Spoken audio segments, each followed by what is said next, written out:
Welcome. I understand that information on parliamentary privilege and the protection of witnesses giving evidence to Senate committees has been provided to you all. For the Hansard record, could you please state your full names and the capacity in which you appear today? We might start with you, Mr Goyder. Thank you, Chair. Richard James Barr Goyder. I'm Chair of Qantas Airways Limited. Vanessa Hudson. I'm the Group CEO of Qantas Airways. And Andrew Finch. I'm the General Counsel at Qantas. Thank you very much. Got lots of questions, so I'll invite you to make a short opening statement, and at the conclusion of those remarks we'll go to questions. I might get the Secretariat to remove Professor Sim's name tag. Thank you, Chair. I do have some opening comments that I would like to make. And if you're able to table a copy of those for the senators, that would be great.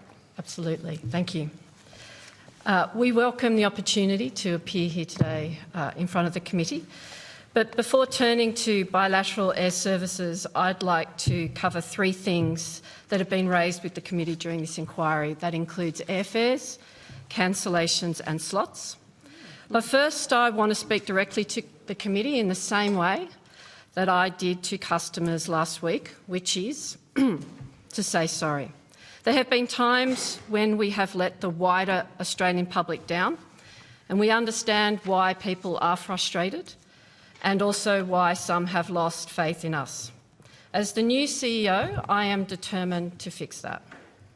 Over the past few weeks, I've been speaking with our people and customers, and that's guiding the decisions that we are making now. We want to get back to being the national carrier that all Australians can be proud of. We understand that we need to earn back their trust, not by what we say, but what we do and how we behave. We're adding more frequent flyer seats. We've scrapped the expiry dates on COVID credits. We're reviewing all of our customer policies and processes to make sure that they are fair. And we're giving our frontline staff more flexibility so they can better help when things don't go to plan. We ask for your patience while we work through this, but you have my commitment that we will be serving Australians better. Turning to airfares, we understand the importance of affordable air travel and realise that there has been a lot of upward pressure on airfares since the COVID restart. That is not unique to Qantas or to Australia. It's not even unique to aviation. As the committee is painfully aware, inflation has driven up price of most things. Fares quoted in headlines are often the most expensive on the plane, and they rarely reflect the average price that everyone on that flight paid. We frequently offer sale fares with an average of 17 network-wide sales per year, and Jetstar will have offered 10 million fares less than $100 by Christmas. Average fares have declined from their peak in December 22 by 10 to 11%. Despite a 30% increase in fuel price over the last 12 weeks. Turning to flight delays and cancellations, our operations have come a long way since we restarted flying. Qantas has been the most on-time performed domestic airline for 12 months in a row and has had the lowest cancellations in the last 4 months. But we recognise there are still issues and cancellations are higher than they should be. And we understand the frustration this causes. This is due to a mix of reasons: weather, air traffic control and engineering considerations. When these challenges arise, we lean on high-frequency routes like Melbourne-Sydney or Canberra-Sydney because the impact on customers is usually limited to 1 to 2 hours. This helps us protect lower-frequency routes like Darwin or Hobart or other regional centres where the impact of a cancelled flight on passengers could be half a day or more. We're working internally and with industry stakeholders, particularly Air Services Australia, to lower our cancellation rate. However, it is important to say, and I think everyone in the industry would agree, that we will always put safety before schedule. Slot management at Sydney Airport has also been the subject of considerable attention in this inquiry. The charge that Qantas is slot holding is simply wrong. Not holding, Ms Hudson. Hoarding. Thank you, Chair. Slots at Sydney Airport work on a use or lose it system with an 80-20 buffer to cover inevitable operational issues. Similar rules apply at major airports that we fly to around the world.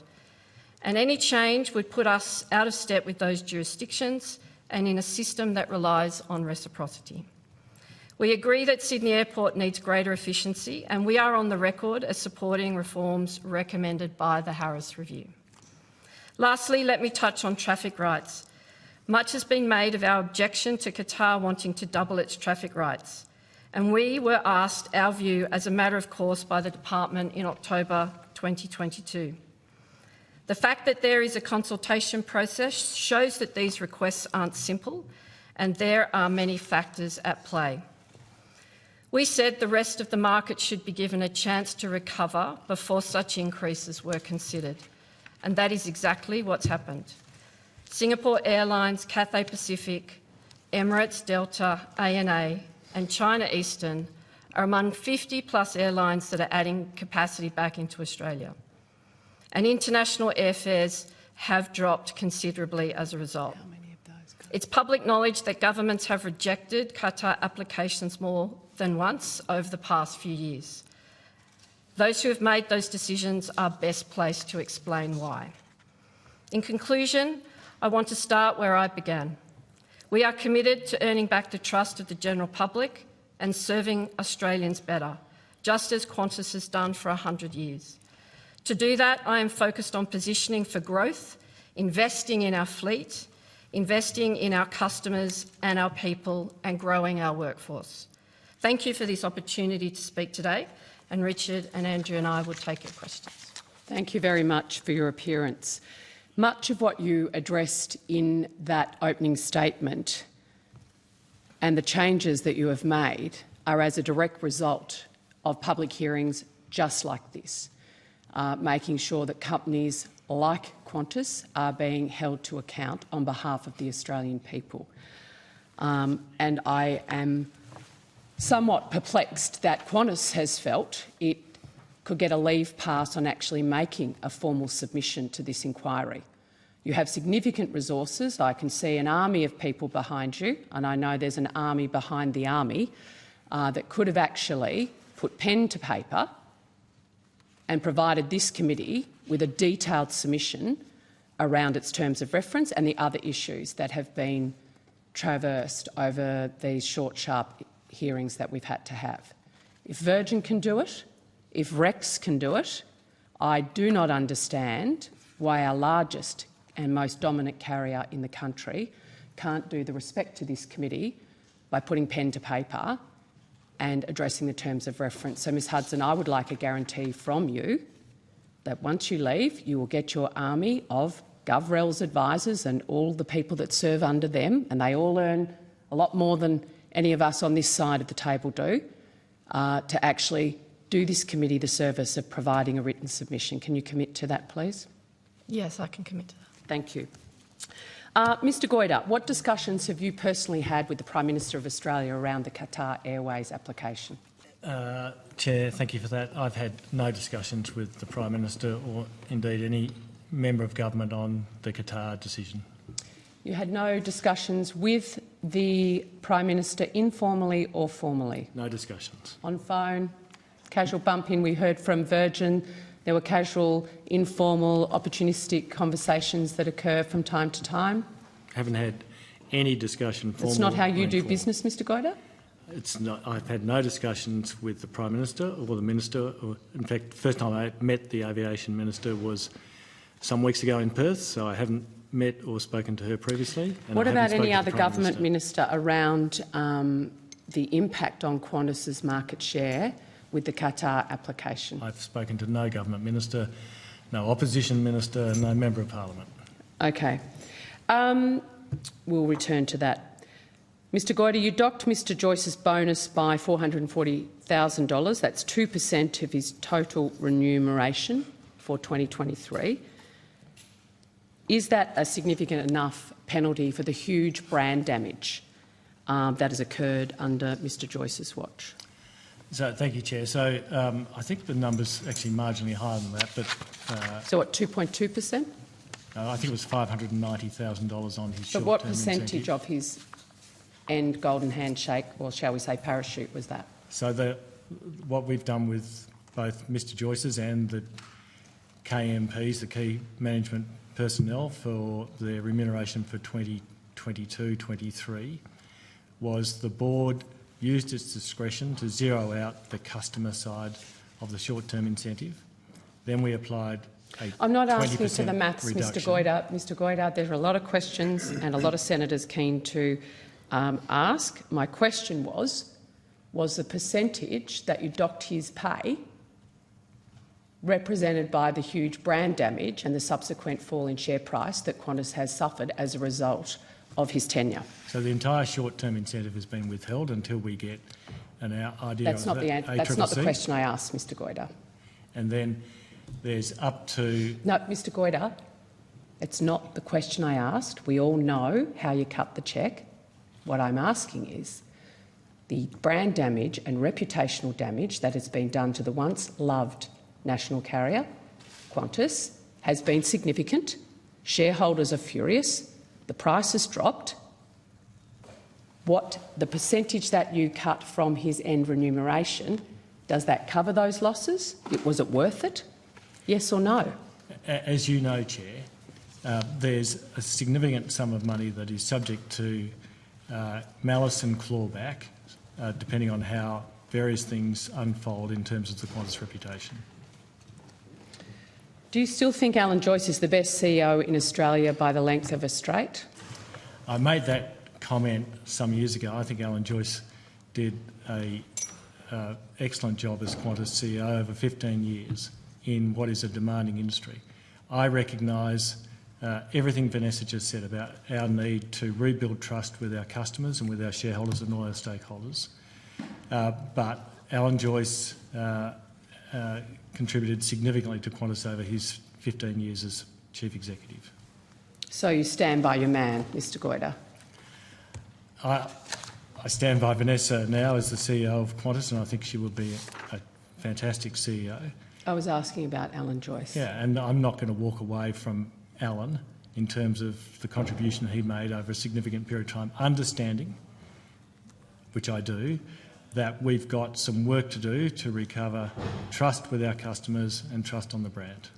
Ms Hudson, you made a statement at Investor Day about being committed to Mr Joyce's strategy, to providing continuity to that strategy that's enduring, given that strategy included cost-cutting, older planes, poorer customer service, plans to pocket in excess of $1 billion of customers, COVID flight credits, ghost flights, illegally sacking workers.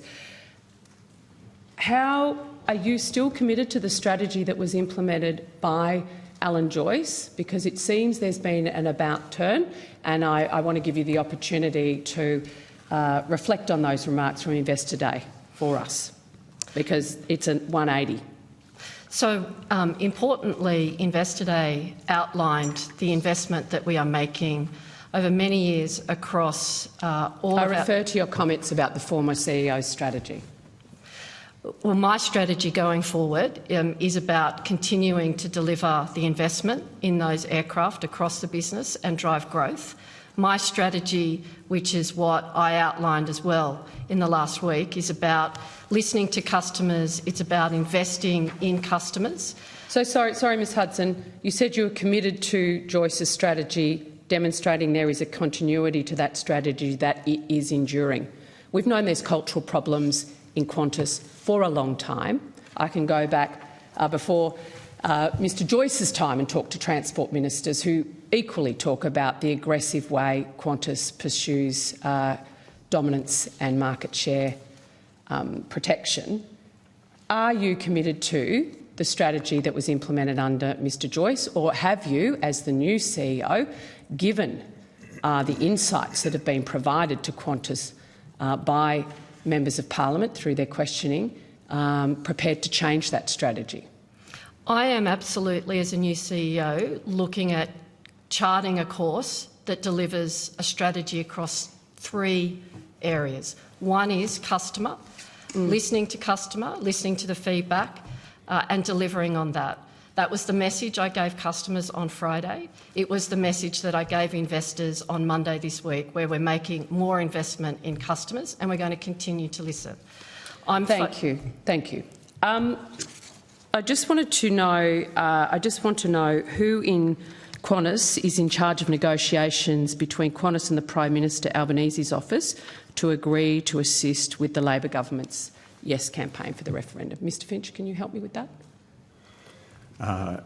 There were no negotiations per se. The government... Per se? What conversations were had between Qantas, your GovRel's people and the Prime Minister's office around support for the Yes campaign? I mean, maybe there's one thing that I can say on this is that Qantas as an organisation has supported Indigenous reconciliation. We all support Indigenous reconciliation, Ms Hudson. I've got limited time and I hope you'll respect. Filibustering might have been the strategy of the former CEO. Don't appreciate it from the current one. Let's do the 180 on that as well. Mr Finch, who in Qantas was talking with the Prime Minister's office around support for the Yes campaign? I don't know the answer to that, but my expectation is it would have been someone in our Government Affairs Department who was approached by the Yes campaign seeking their support. Given our public stance on reconciliation. You're an obvious partner. The offer Thank you. was made. So when was the date secured for the Prime Minister to attend the August 14 launch of the Qantas livery around the Yes campaign? When did you get that date out of the PMO? I'll have to take that on notice. Chair. Really?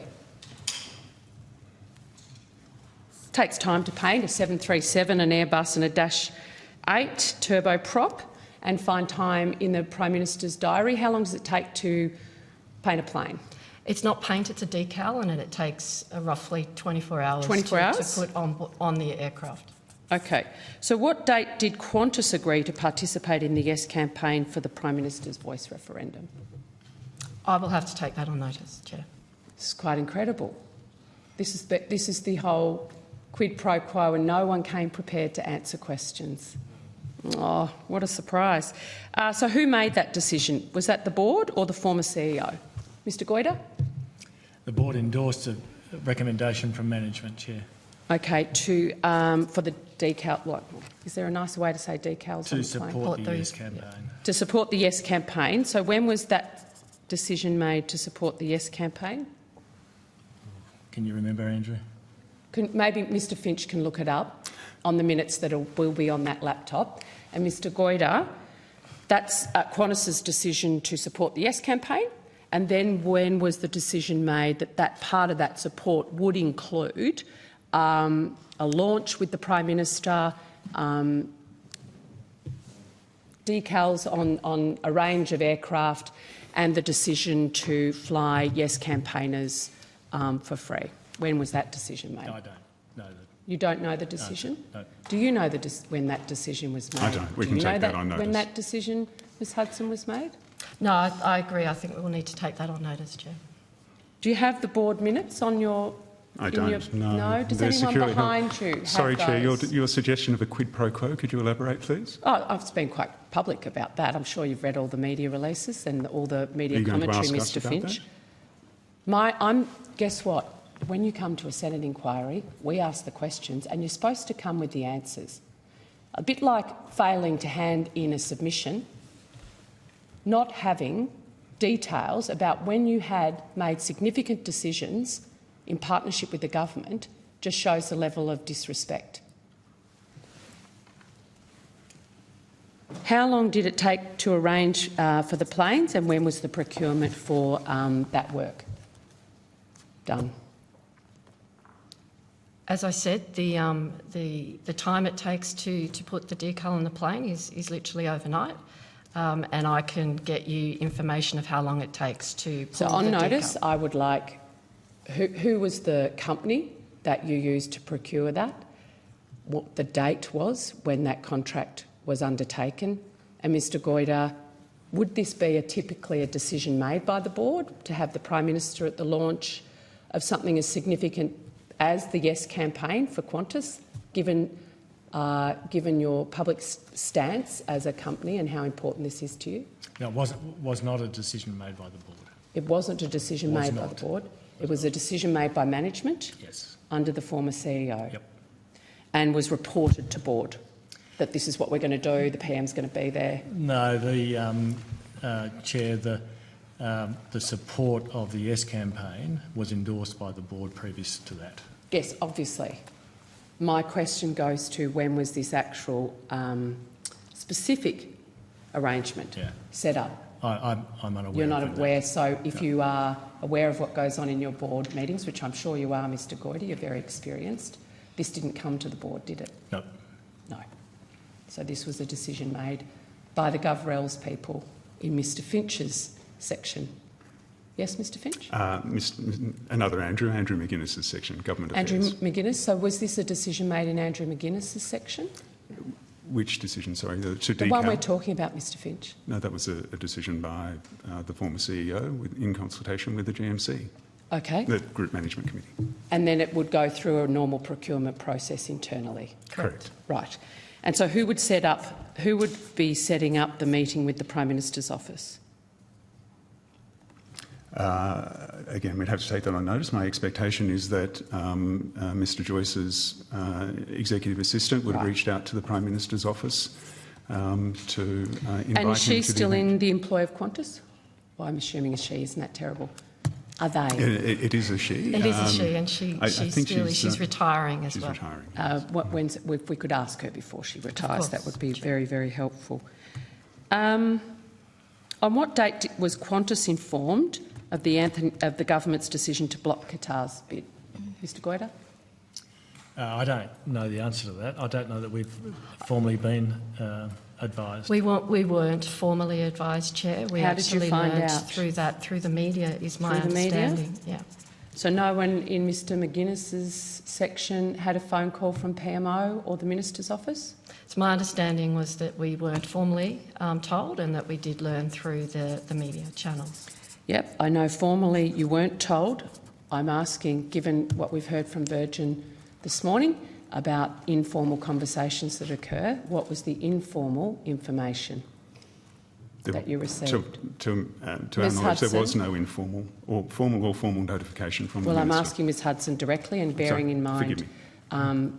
these are serious proceedings. No, I totally understand, and my understanding is that from the team that we weren't formally advised of the No, I decision. understand that. I'm asking informally. Yeah, well, I can take that on notice, but in stepping into this role, I understand the seriousness of these proceedings. I did speak to the head of our government relations team about these matters, and the feedback I got was that there was no informal conversation. And that we formally were told or learnt through the media. Thank you. Can Qantas provide an invitation to the Neil Perry event in Parliament House held on the 16th of August, please? Can you read out the list of people that attended that dinner? The Cabinet were invited to that dinner. And the whole Cabinet? Yes, and not all the Cabinet attended. Right. What was the purpose of that Neil Perry dinner? That was an opportunity to introduce me to key government figures as stepping in as the incoming CEO. And so who paid for that event, and what was the total cost? Qantas would have paid for that, and I can take on notice the total cost. You're the CFO previously? Yes, I am. I wouldn't have been across those details because it would not have been material. Was it always touted as only a cabinet meet and greet for the incoming CEO, or was it part of former CEO's long goodbye? Well, my understanding was that it was an introduction. I came down with Alan. I met with a number of ministers during that time as an introduction to me coming in as the CEO in November. Can you just... I'll come back because I know other... just finally, can you confirm whether Qantas was consulted by the Department of Infrastructure and Transport on a Freedom of Information application seeking access to Qantas's submission of 22 document, the October 22 document? All airlines were obviously putting in a submission to the Qatar Airways application. You put a submission in? We were consulted. We are consulted on any documents sought that we participated in under Freedom of Information, yes. And do you have an issue with tabling that document to the committee? The submission of October 22. We believe that's a decision for the department. We think it's important that... Well, it's your document. Yeah, but submissions to the department, we think, are appropriately kept confidential. Otherwise, people won't make submissions to the department.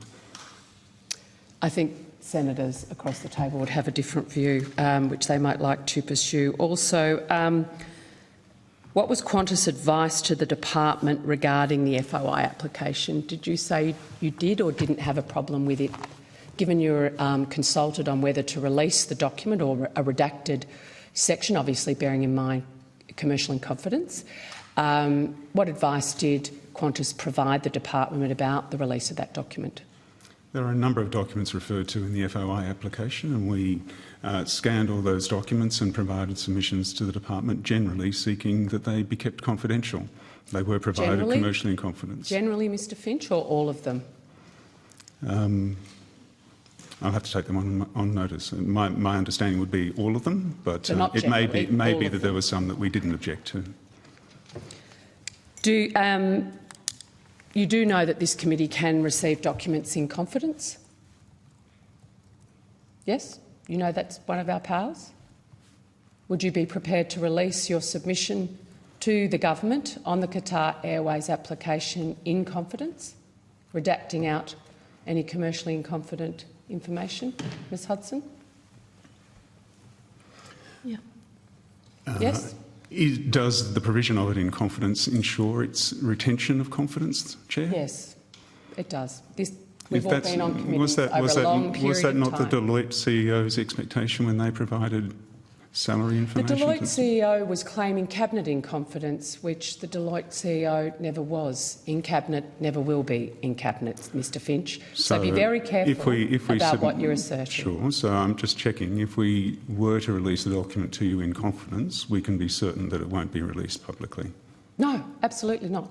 Okay, then we'll That's actually how in confidence works, and this might be your first time, Sorry, we can Mr. be Finch. certain or we can't be certain? I'm sorry. You said, Mr. I said, can we be certain? You said Mr. Finch, no. we can play LA law all you like. The result is the Senate committee process has significant powers to compel, has significant responsibilities to ensure we uphold the integrity of the system. So if we say in confidence, we mean in confidence. Okay, thank you. Sorry, I think you answered my question. I will go to Senator Babet. Thank you, Chair. Now, my question's for Mr Goyder. First of all, thank you for appearing today. Now, Qantas has been wrapped up in some scandals recently, let's be honest. We've seen the ACCC's legal action over ghost flights. We've seen a High Court ruling over illegally sacked workers and the multi-million-dollar payout to your former CEO, Mr Alan Joyce. The damage to the reputation of the brand is significant. Now, the Australian Shareholders Association have called for your resignation as chairman. Do you believe that your position as the chairman is tenable? So, thank you, Senator, and if I can answer that question, but again repeat that we understand, and I understand and the board understands, that we have some work to do to regain the trust of all of our stakeholders. Having said that, I met with major shareholders the week before last, after Alan's retirement and after the ACCC information came out. And the feedback I got from our major shareholders was that they want the continuity of leadership of me as chair of the board, and particularly with a new CEO. So I and the rest of the board take our roles very seriously. It's primarily to look after the interests of Qantas, and that's what we will do. None of us put our personal interests ahead of that. While I retain the confidence of our shareholders and the board, I'll continue to serve because I think we've got some very significant challenges in front of us and issues to deal with, and I think that's the best outcome for Qantas. If that confidence isn't maintained, then clearly I'll review that decision. Thank you, Mr Goyder. Now, Ms Hudson, Mr Joyce recently departed the helm of Qantas. We all know that.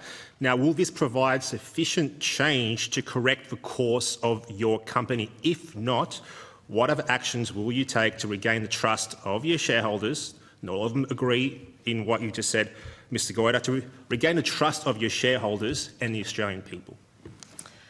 Thank you, Deputy Chair.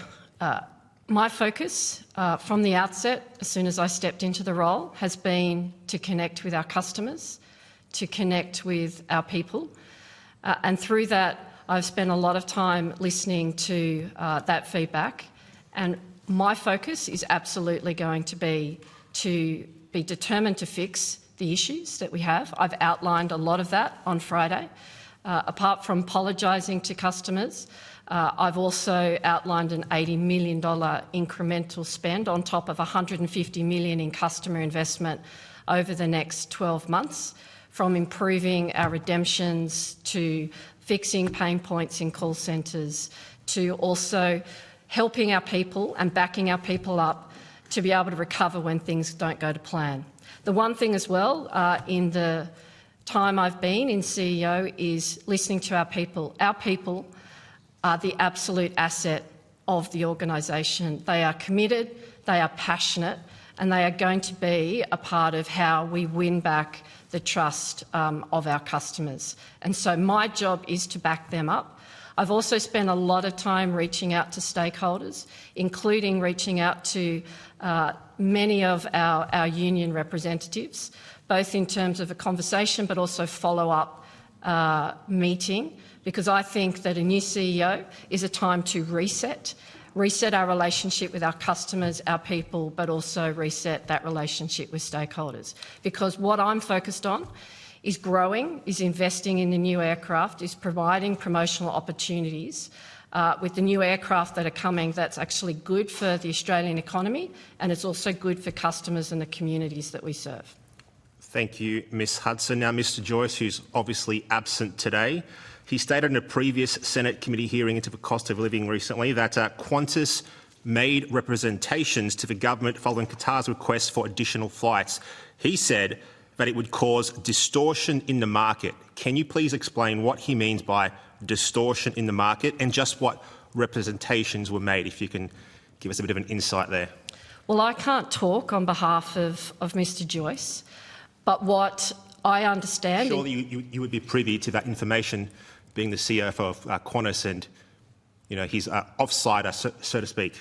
Well, I can't talk on behalf of Alan Joyce, but what I understand in terms of the submission that we made with regard to Qatar was it was in October 22. The international market had not yet recovered from COVID, and our submission pointed to that awarding a 200% increase in traffic rights to Qatar when the market hadn't even returned to 100%. We felt that it was important that the market returned to 100% before we structurally changed. So you thought it was important to protect your bottom line? No, not at all. We actually could see that the market was coming back, that was an important part, that there are many competitors now back in the market. 52 competitors are back in the market now. The market will be at 100% by early next year. Airfares are coming down as we thought that they were coming down, and capacity is being announced and coming into the market every day. We have many trading partners where we have open sky arrangements with, and we think that it's been incredibly important to let the market recover from the impacts of COVID. Would you support an open skies type of arrangement for the Australian market? We welcome competition. I think that that's actually a really important part of Australia. We've got one of the most open and competitive markets across the globe.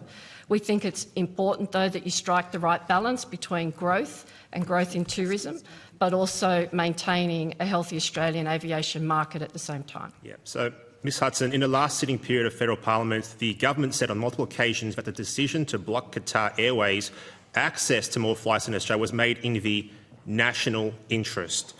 This is what the minister said, and used this as justification for her decision-making. Now, do you think protecting Qantas by reducing competition, which would obviously drive down prices for consumers and for freight, is in the national interest, or is it just in your company's interest? Look, I think that the government's decisions on traffic rights, that is a matter for the government. And I think that those questions should be posed to them. Okay, now, Ms Hudson, according to some Royal Morgan research which I've seen recently, Qantas has fallen from 9th to the 40th most trusted consumer brand. Now, can you just give us some brief comments as to why that is, and just really quickly exactly what your airline is going to do about it for those listening at home? Well, I outlined on Friday and I recognised the fact that we have not delivered on what they expected, and that has created frustration, and many have lost trust in us. And that is actually being demonstrated in terms of those kind of metrics. What I've said to the Australian public is that I am determined to fix that. I'm determined to fix that by not what I say, but what we do and how we behave. And we are focusing on pain points, including call centres. We're investing in call centres. We're investing in redemption seats. We are also focused on making sure that we recover better than anyone else when things don't go to plan, and supporting and backing our people to do that. Now, Ms Hudson, it's been alleged that Qantas has lobbied the Labor government to deny Qatar from increasing its flights into Australia. Is there any substance at all to these allegations? Well, I can confirm that I have not had any conversations with the government whatsoever on Qatar. When I came into this role as the CEO, I made inquiry to the head of our government affairs team with regard to the representations that we had made to the government on Qatar and on other matters. He confirmed that he has not, or his team have not, spoken to the Transport Minister or the Prime Minister. Ms Hudson, Qantas works with a lobbying firm called SEC Newgate, is that correct? I need to take that on notice, but I have informed myself before coming to this committee that we are not working with any lobbyists at the moment. So at the moment you don't work with SEC Newgate at all? So it's on their website. It's on your website? No, not theirs, on SEC's website? So as far as I know, SEC Newgate employs 17 former employees of the Parliament, former ministerial staffers, etc. Now, if you can take it on notice if you like, but I'd like to know if they've been, I guess, in the government's ear to convince them to deny Qatar Airways. I will take that on notice, but as I said, coming to this committee, I did ask that question, and it was confirmed that we are not working with any lobbyists at the moment. So, Ms Hudson, Qantas is openly supporting the yes vote in the upcoming referendum. Now, can you categorically say that your airline's support for the yes campaign was not a factor in your airline's lobbying of the government against the extension of Qatar Airways services into Australia? Was that a factor in it? They're completely different and unrelated positions. We have many conversations with the government across a spectrum of issues, including the voice, including submissions on air services agreements, industrial relations, and also sustainable aviation fuel. And our commitment to the voice is, as I was saying, over a decade of support for Indigenous reconciliation. We started that formally in 2014. We were supporters of the Uluru Statement, and this also then formally as part of our support for the voice. Yep. Now, Ms Hudson, one final question. How do your employees feel who intend to vote no to the voice about your public support of the yes campaign? We have a large community of Indigenous employees who are very supportive of the company position that we have taken. We have also said in many forums, and I have as well in town halls, we have recognised that this is an independent decision of employees and the general public in terms of how they're going to vote. We do not position ourselves to disrespect anyone who's got any different opinion. Is it in the best interest of your shareholders to be involved in such a divisive campaign, such as The Voice? We have taken social positions on things in the past, and we think as a corporate it's important that we speak out, particularly on things that we have supported for over a decade. Thank you, Chair. That's it for my questions. Senator Sheldon. Good. Thank you very much, Chair, and thank you for all for joining us this afternoon, and Mr Finch, to see you again.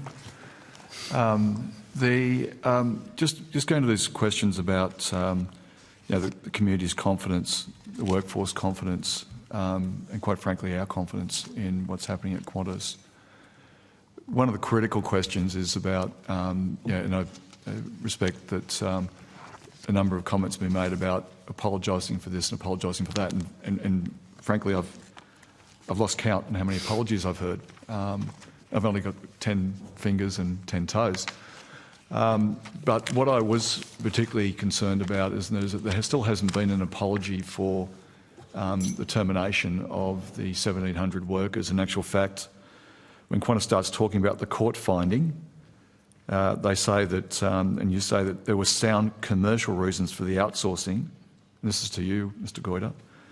Isn't it pretty insincere to apologise for the staff and families whose lives were destroyed, but then say on the other hand we have sound commercial reasons? Thanks, Senator. Well, the reality was we did have sound commercial reasons, and I do apologise and deeply regret the circumstances that led to those 1,700 employees and indeed another 7,700 employees at Qantas who were made redundant in 2020.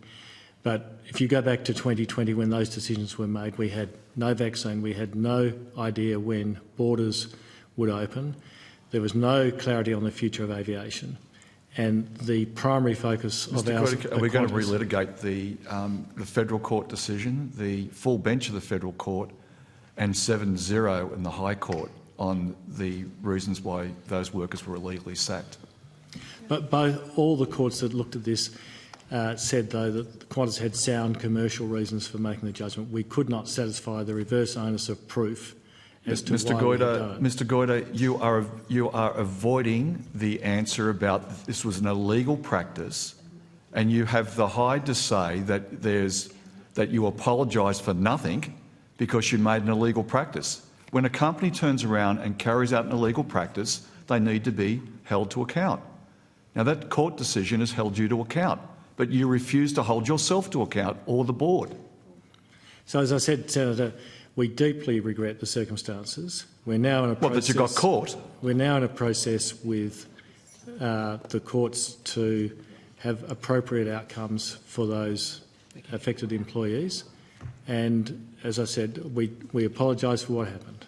Mr. Goyder, you're only apologising for getting caught. You're not apologising for doing the wrong thing, doing an illegal practice that the court found. Because, in actual fact, the illegal practice where you break the law for commercial reasons, where you carry out an unethical practice for sound commercial reasons, doesn't this come to a simple situation that you've operated for commercial reasons, sound commercial reasons in your view, but it was illegal, and you're still not turning around apologising to those 1,700 workers for the initial decision that the board supported Alan Joyce all the way through for 3 years of slogging it out with your workforce, many who'd been there for a very long period of time, who'd taken the airline through thick and thin, and long before you were there. And you still can't apologise. Still today, you can't apologise, even in the Senate hearing. So, Senator, I think I just did apologise. You did not apologise for the illegal sacking of those workers. To the 1,700. You apologised for getting caught. I apologise to the 1,700 employees and the 7,700 employees that we had to make redundant and the 22,000 employees that we had to stand down because of the circumstances we were in at the time.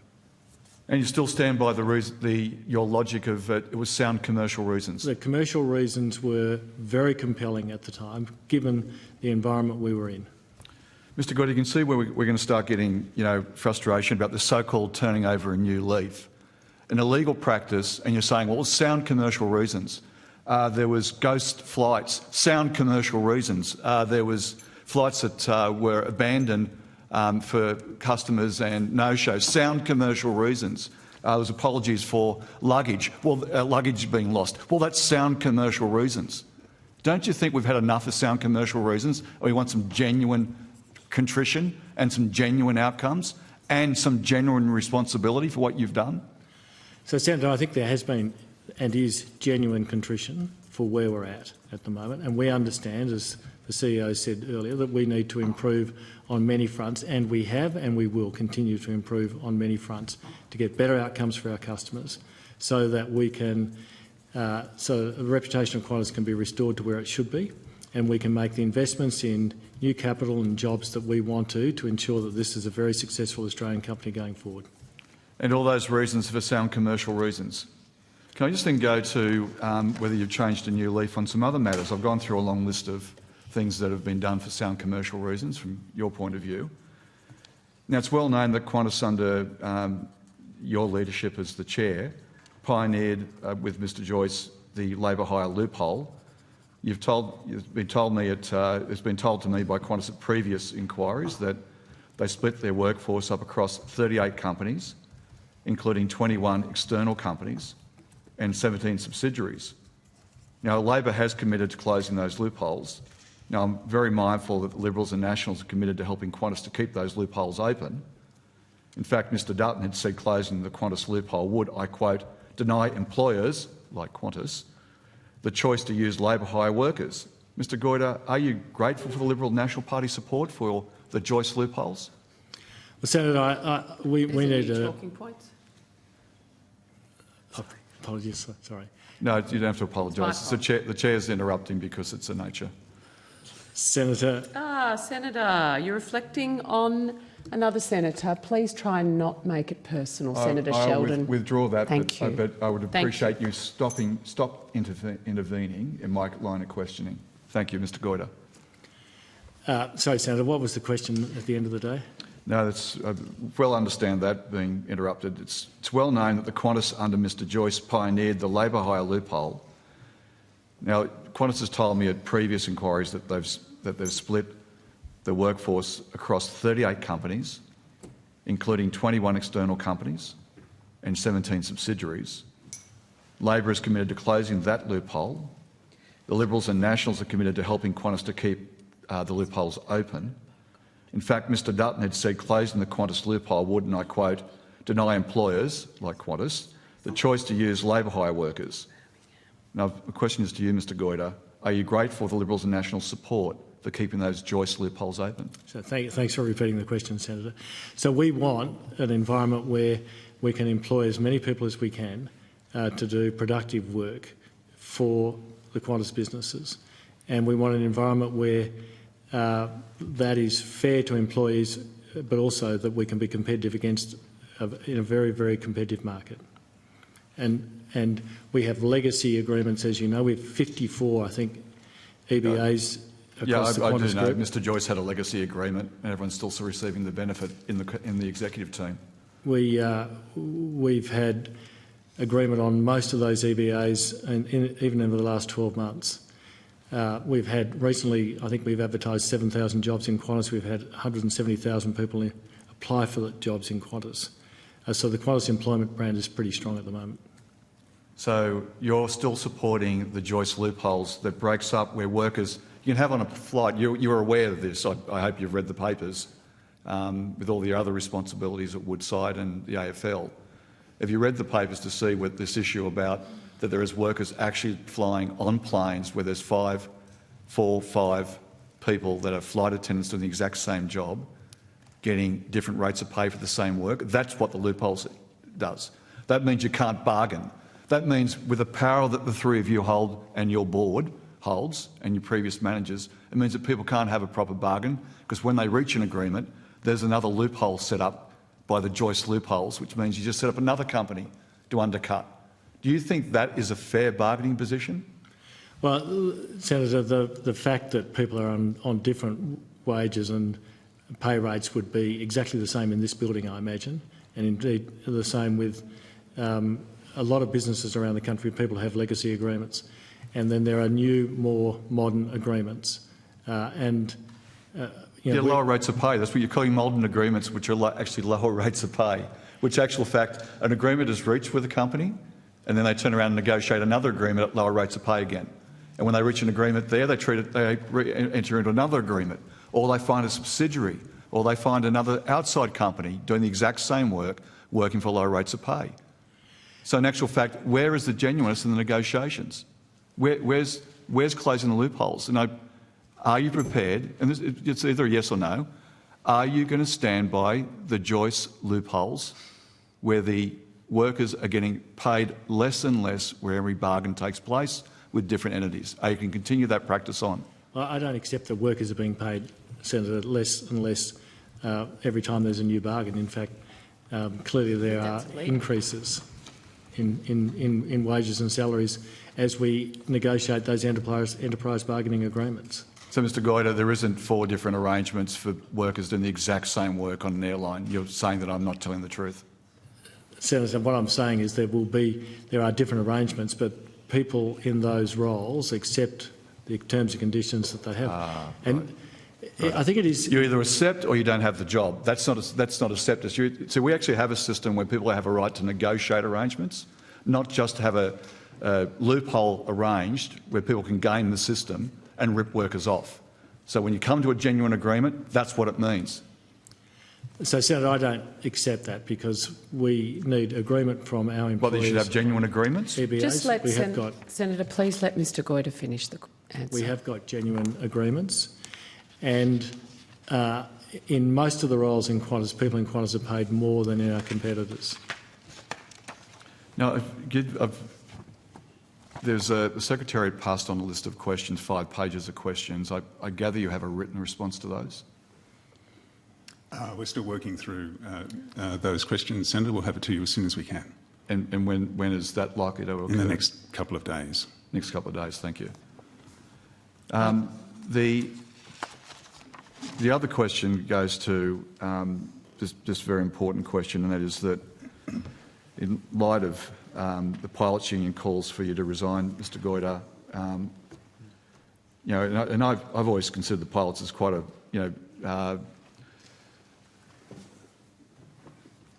well thought through, and I think I said this just the other day, and that is that, you know, people have a lot of trust in the pilots because they are considered individuals. They're considered individuals who fly people around the country and around the world.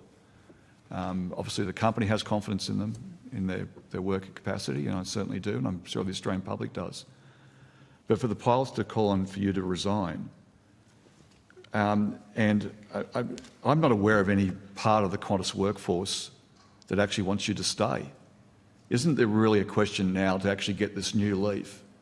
Because you think everything is about commercial reasons. We all think that it's about commercial reasons in the concept of doing the ethically and commercially and legally right thing. Whether you sack workers illegally, you need to be held to account. Now, I want to know that is there anybody other than members of the board who you appear to be using as a human shield? Is there anyone else that actually supports you continue on as the chairman of the board? So, Senator, I'd totally agree with your comments about the pilots in terms of you actually want Qantas pilots at the front of our aeroplane. We've got amazing pilots. As I said earlier, I've had meetings with our major shareholders 2 weeks ago, and they're very strongly supportive of me staying. And I would also argue that my history in business has been one of high ethics, high looking to create value for all our stakeholders.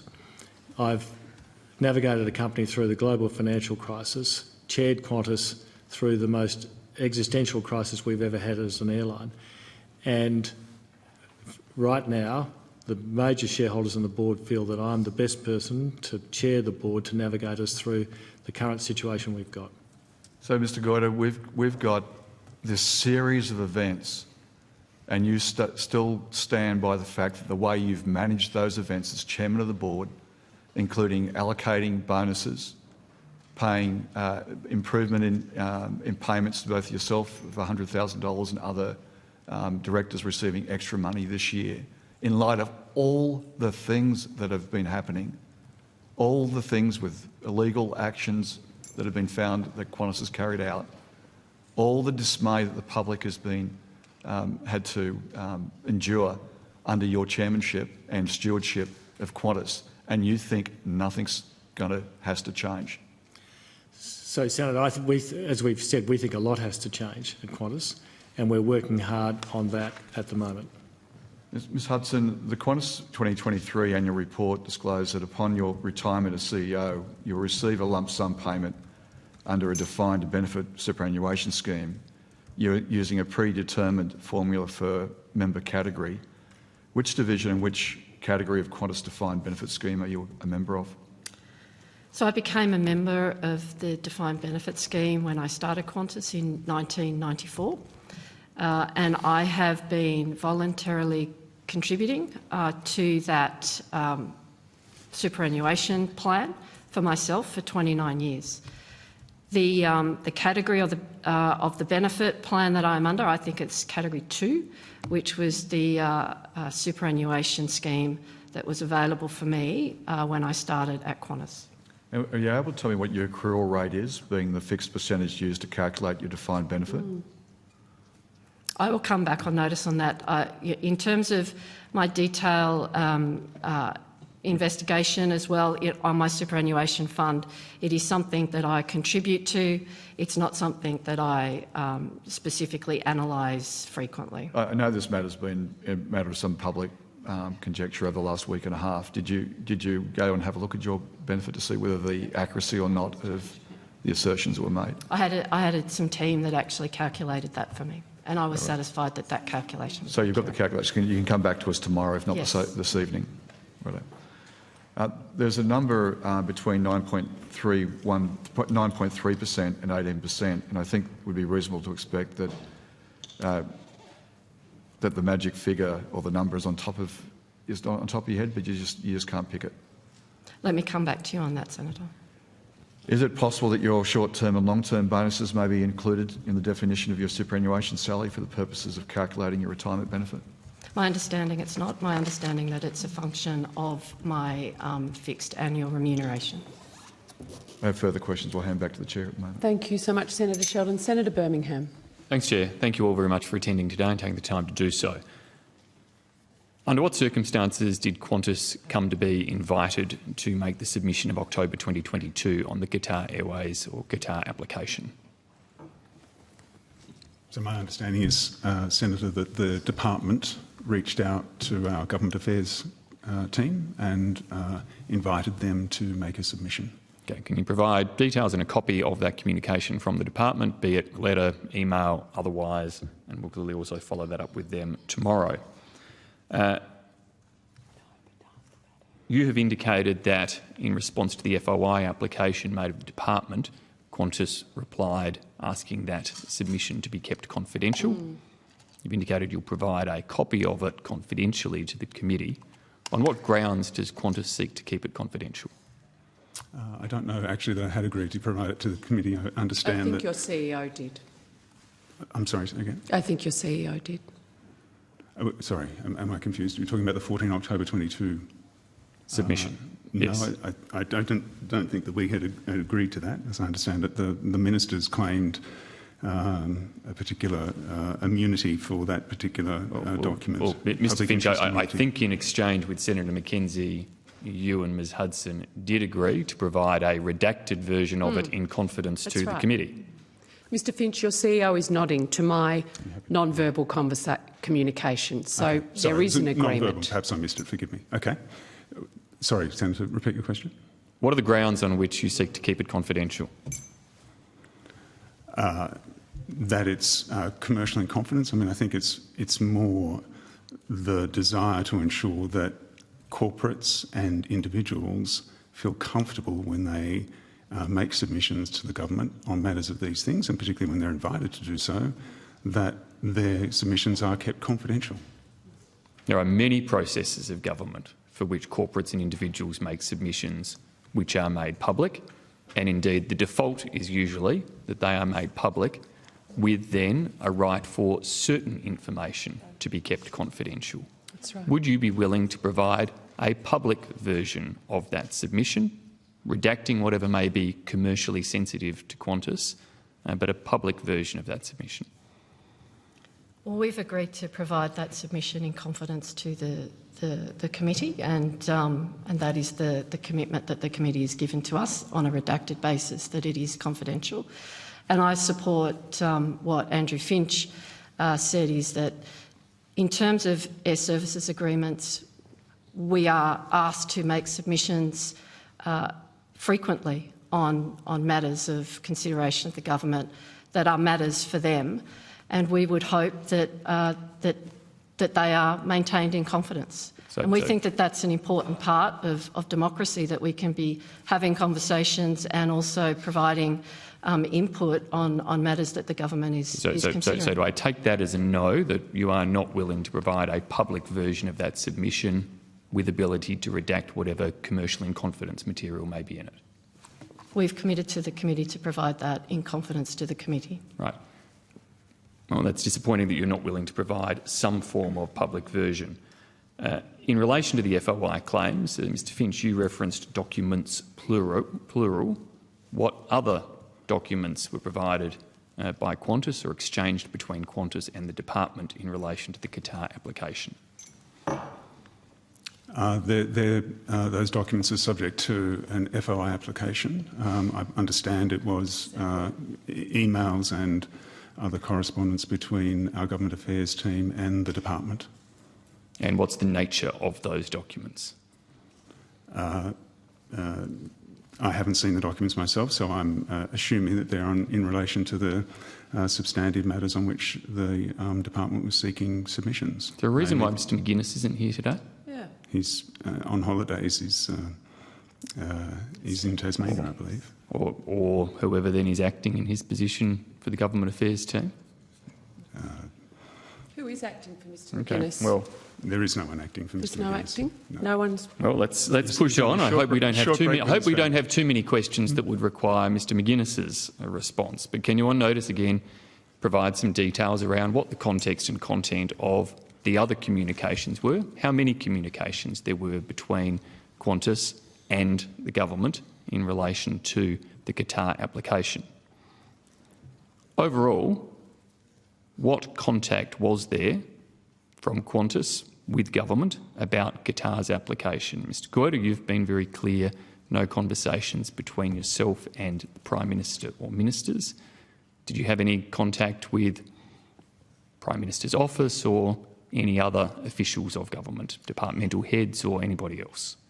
Senator, thanks. No, I had no contact with anyone on the Qatar. Thank you very much, and thank you for being What so about... direct and clear on that in terms of the contact across the sweep of government. What about other board members, other members of the senior executive and members of the government relations team? How broad was their contact? So in stepping into the CEO role, I did inquire of our government relations team, both in terms of Andrew McGuinness and also his team, who confirmed to me that there was conversations and representations in terms of our submission, and that was regard to explaining that submission. That is a normal part of what you would expect a government relations team to do, because they are talking about those matters and they are talking about many other matters across the spectrum. That is normal, Ms Hudson. So moving on from that normal part of engagement, what else? I have nothing more to add to that. We don't keep a log of those conversations, and they're a normal part of the interaction between a corporate and opposition and also sitting government as well. Did any board members, senior executive members of the government relations team or employed lobbyists discuss with any ministers the application? Senator, I'm not aware of any board member having conversations. I'm not aware of it. Thank you, Mr Goyder. And sorry, Senator, we don't have any employed lobbyists, notwithstanding the notification by Newgate or whoever that was. We don't have any lobbyists in this respect. Okay, thank you. And I come back to my previous comment, Senator, in terms of the conversation that I had with our government relations team. That doesn't answer my question, Ms Hudson. The question then, let's narrow it down, no knowledge of board, no employed lobbyists. So we're back to senior executive government relations people across Qantas. What engagement with the Prime Minister, ministers, the Prime Minister's office or ministerial officers did they have in relation to the Qatar application?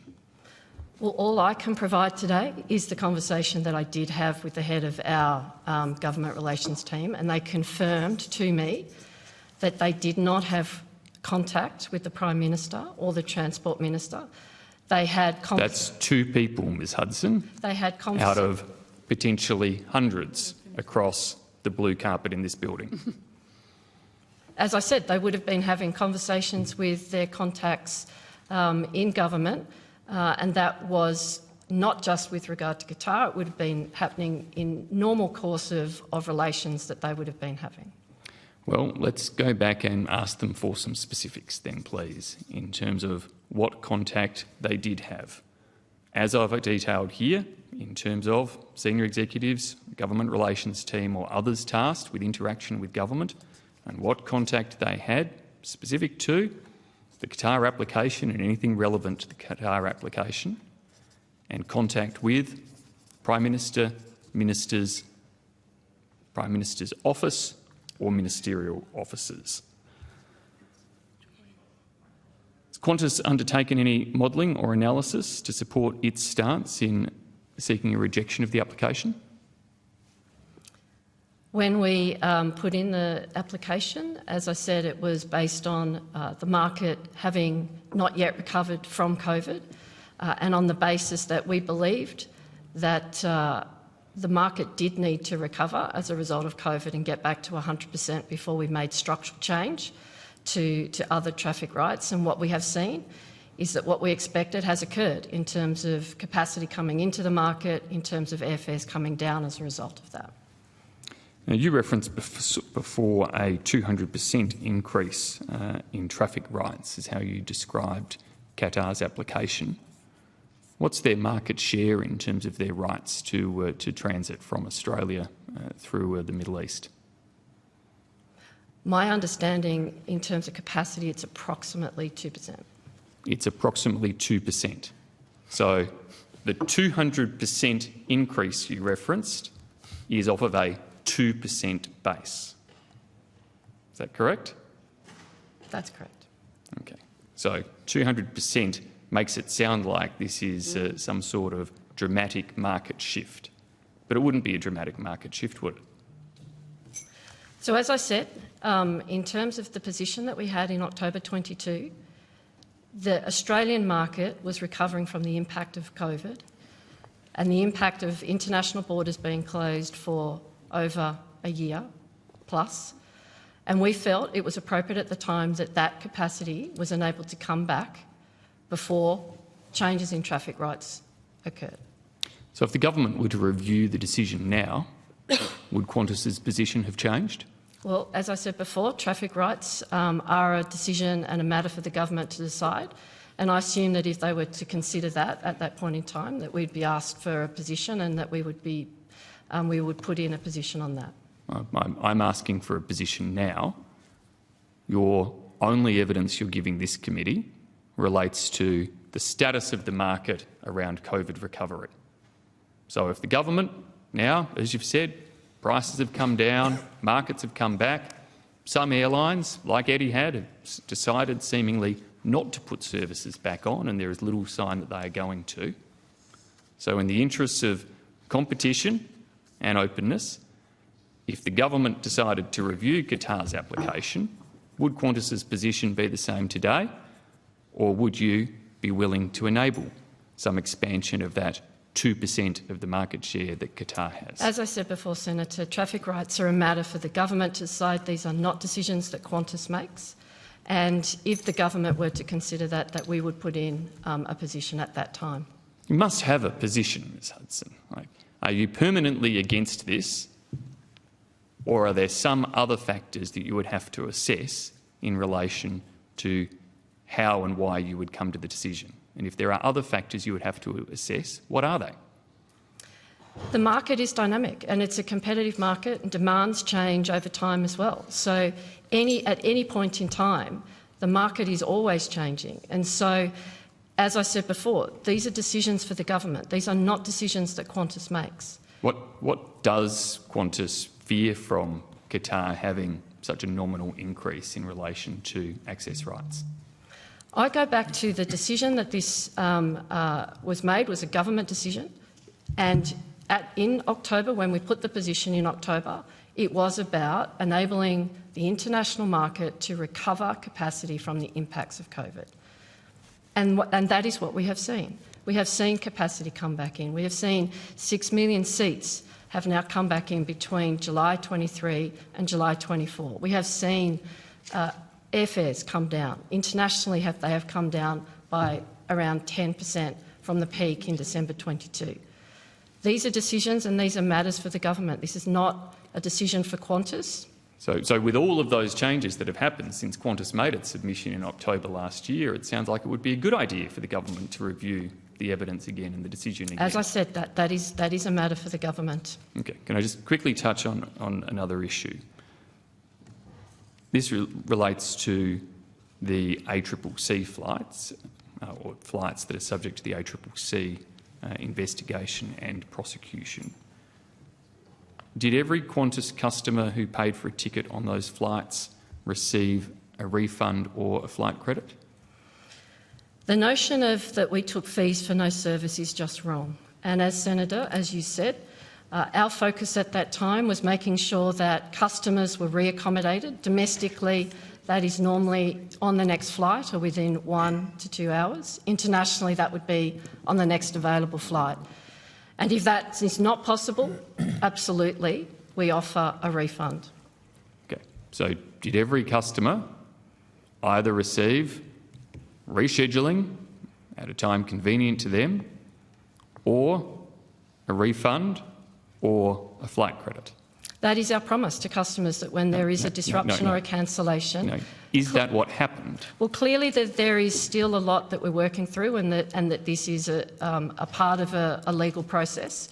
But we absolutely were motivated, number one, during that period of time to reaccommodate customers who bought a flight domestically as soon as possible and internationally on the nearest available service, or provide offer a refund. Is there a concern that there may be customers who did not receive a rescheduled flight, nor a refund, nor a flight credit? Is that why you're unable to provide a clear guarantee? No, look, I think that we are working through all of the data at the moment, which is the subject of the ACCC allegation. But I kind of come back to, first and foremost, that we don't take fees and deliver no service. We do provide customers with reaccommodation on the nearest available flight or offer a refund. We have to go through all of the data to be able to be conclusive. Much focus has been made around the COVID flight credits. For passengers in these circumstances who received flight credits, how long do they have to access those flight credits? Could you repeat that question again? So sorry. There's been a lot of focus around the COVID-related flight credits, yeah. And of course the decision you've made to extend the timeline for those.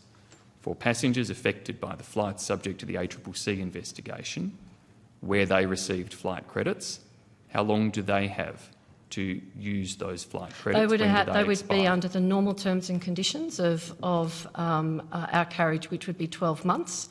But what I have said in my announcement last week is that we are reviewing all of our policies at the moment through the lens of making sure that they are fair and reasonable. Thank you. Are there, to go back to your international operations in particular, what are the limits in terms of Qantas's ability to effectively compete with its international competitors? So we operate in a very competitive market, we know, 52%, and that has evolved over time as the market has deregulated.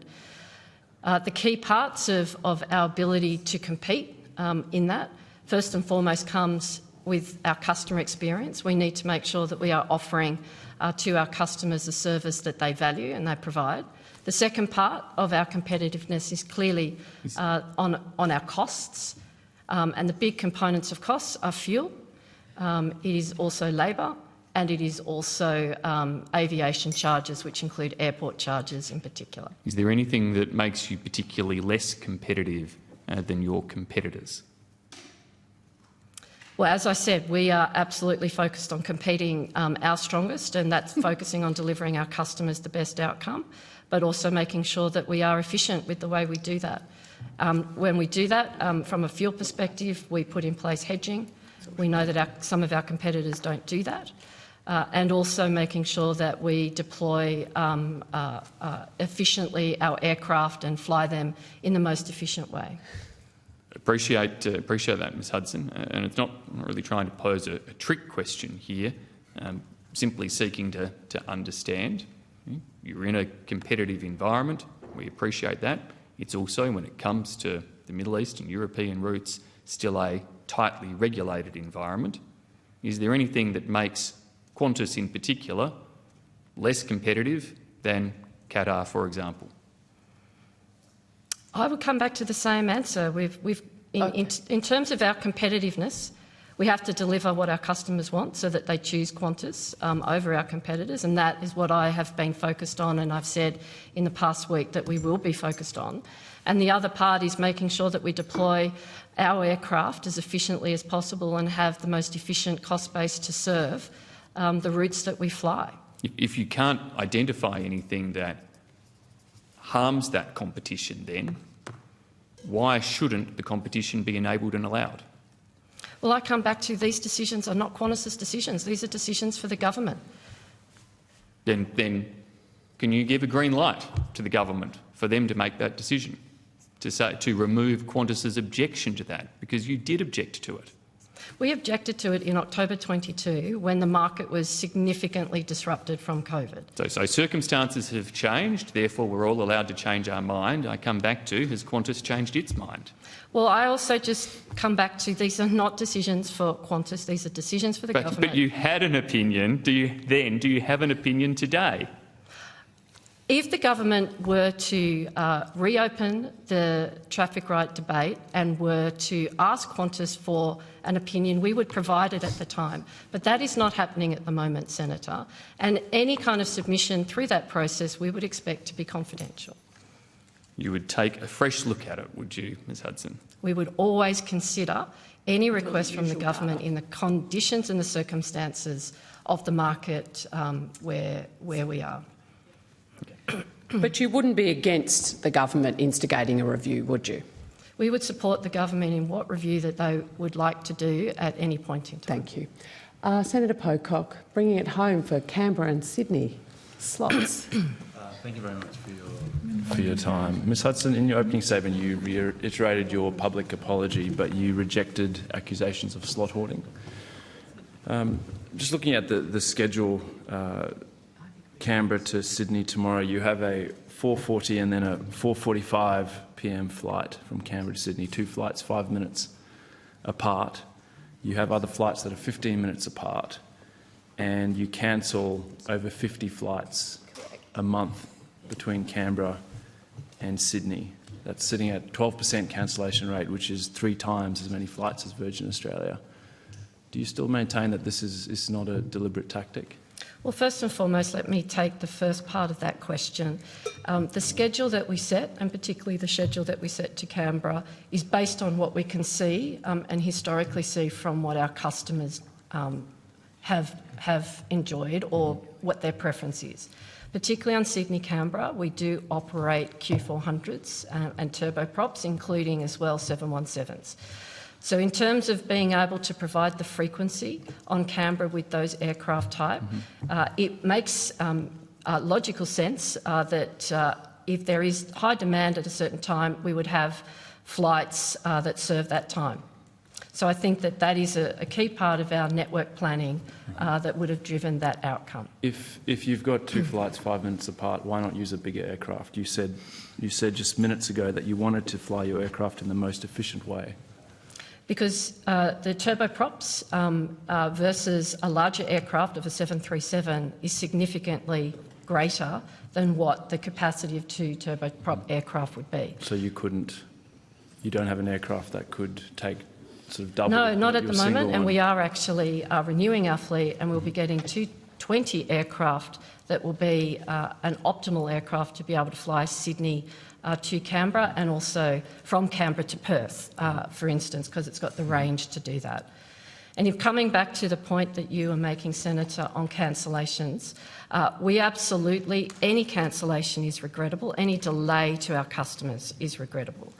The one thing in reflecting on the cancellations that we've had of the last month, We've got 3 drivers of cancellations. One is weather, one is ATC events out of Sydney, and also other engineering or other challenges that we might have, because we always put safety before schedule.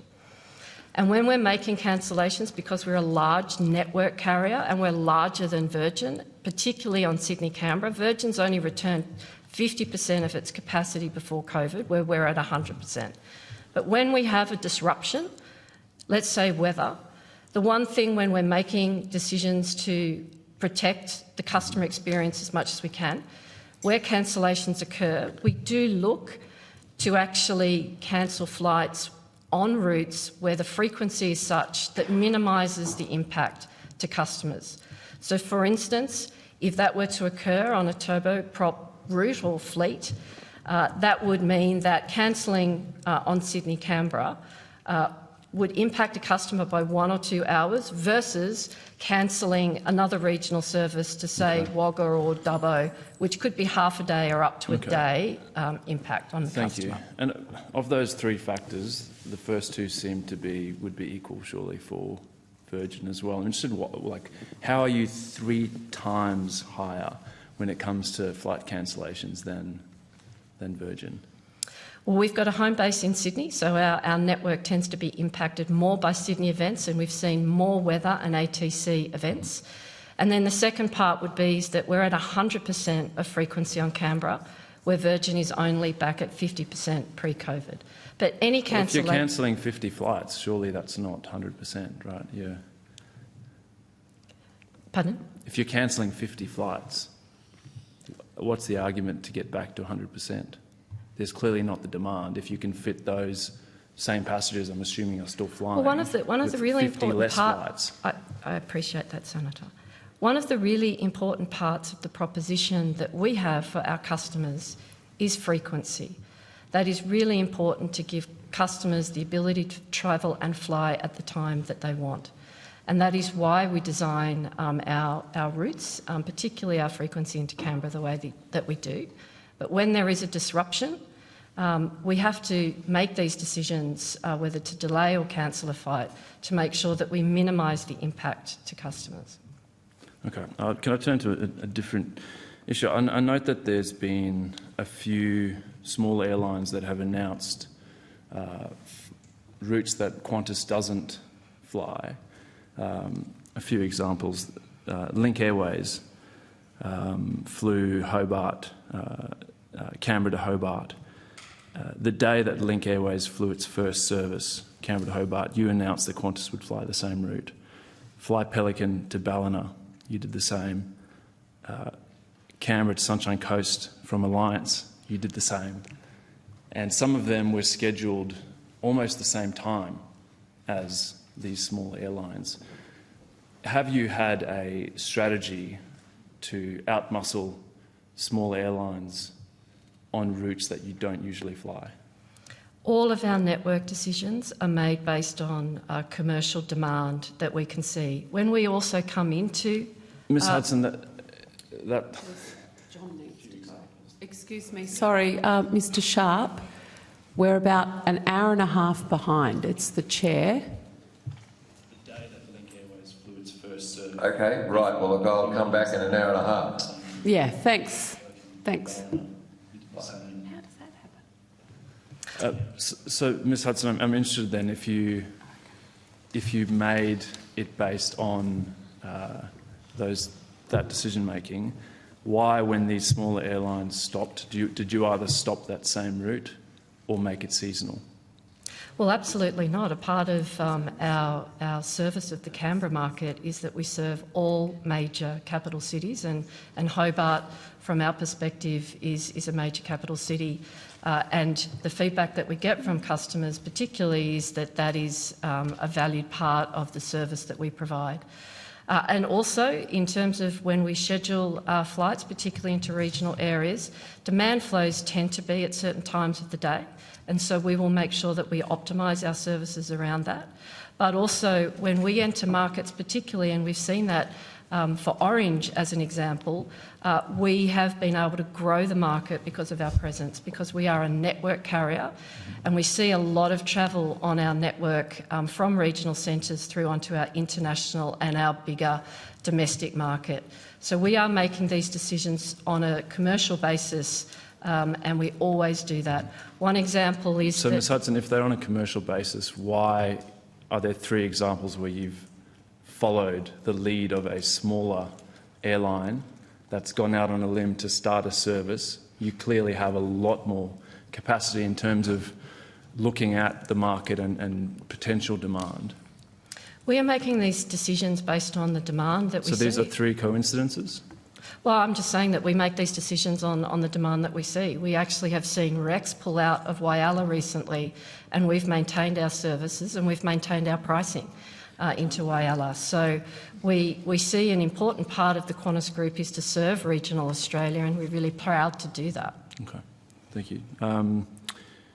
Do you have a informal policy of if you have a flight that is partially full and you have another flight within 15, 20 minutes of cancelling that flight and bumping passengers onto the next one? Absolutely not. We only make operational decisions for cancellations based on the environment that we find ourselves. We do not make commercial decisions to cancel flights. Okay, great. Thank you. Mr Goyder, if I may ask a few questions. I note that in the most recent Ownership Matters publication, they suggest that you're the second highest paid non-executive director in the country, receiving just under 1.5 million a year between Woodside and Qantas. I note that you're also chairman of the AFL Commission. Is that also a paid position? Thank you, Senator. There's a $20,000 honorarium for the AFL role, which I donate to the Rumballara Football and Netball in Club. Shepparton. That might just get you above Michael Wilkins then, to be the highest paid. I do have a question about capacity. With Qantas in crisis on a number of fronts, how do you split your time between 2 large ASX companies, Qantas and Woodside, as well as the AFL Commission? I'm interested for you to maybe expand on that, because it's been put to me that some of the issues we're seeing at Qantas and Woodside are due to you being overstretched by being on the board of both of these companies. I'm interested in your response. Thanks, Senator. So obviously I take all those roles seriously. I've had a philosophy in life which is family is first, and then the businesses that pay me are second priority, and then anything else I do, I would include the AFL and Channel 7 Telethon and indeed the West Australian Symphony Orchestra as things that if I have the time and capacity, I devote to that. I was in a very senior, serious role for a period of time, so I think I've got a very strong work ethic. Importantly, the roles I'm in there are non-executive, so the role of chair is different to being a non-executive. And I feel, and it's been confirmed by both boards, both Woodside and Qantas, that I'm able to discharge my duties in an appropriate way. Clearly, with the events of Qantas over the last few weeks, and you know some of the challenges that we have with Woodside, that engagement is significant, but certainly within my capacity. Thank you. We're obviously looking at issues in the management of Qantas, but we've also seen reports of governance issues at Woodside. To go through a few examples, Woodside management ignored shareholders who voted 51% against Woodside's climate plan. Yet we haven't seen you intervene there. There was a bruising rejection of Ian Macfarlane at this year's AGM. What's going on here? You know, Qantas investors are expecting candour about court proceedings and the kind of things we're hearing, and we're hearing an apology, but basically just batting away anything to do with what seem like the substantive cultural issues and accusations against Qantas.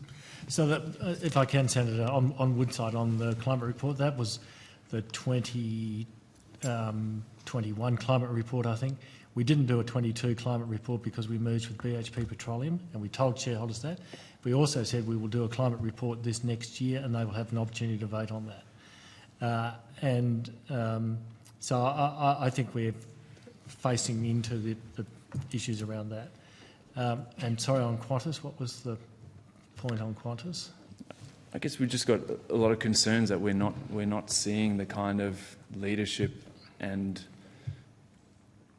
we're seeing this front of apology and we're going to change our ways, and yet on anything substantive, when it seems like there's all this evidence of Qantas using its market share to bully competitors and to slot hoard, we're just hearing you sort of totally bat them away. It doesn't seem to pass the pub test for most Australians who'd be interested in how much they're paying for their airfares.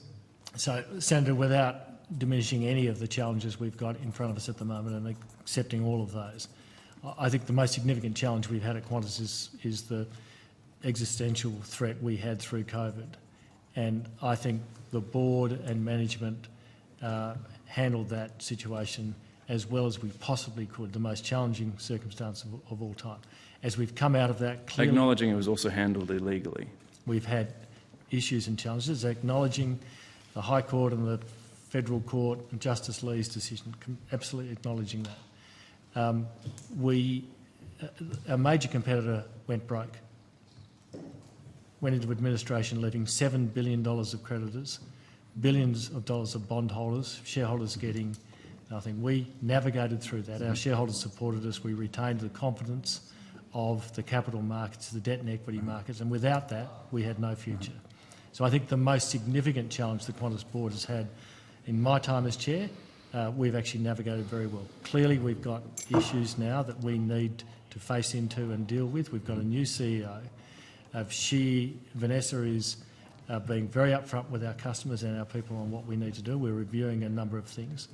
And the board takes its role very, very seriously around that. And clearly, I take my role seriously. Thank you. Ms Hudson, just to follow up on that point, as CFO during COVID, how much money did Qantas receive from the Australian government in terms of support or JobKeeper in total? In total, excuse me, JobKeeper was around $1 billion. The majority of that went through to our people, who was an incredible lifeline, and we're very thankful for the government and the Australian taxpayer for enabling that. Then the remaining amount of support that we got from the government was essentially fees for service, where we flew on behalf of the government to repatriate Australians that were stranded in countries around the world, and also critical freight missions that enabled the federal government through this fee for service to keep a lifeline for many of our farmers and our agriculture producers right across the country. And what did that amount to? That was approximately as well $1 billion. $1 billion. But that was a fee for service, and that actually came at a cost, where we were deploying the aircraft, incurring the fuel. Has any of the job seeker been paid back after your recent profit? No, we have not. We have not paid back JobKeeper, and mainly because, as I said before, the majority of that went through to our people who were stood down, and it was an essential lifeline for them during COVID.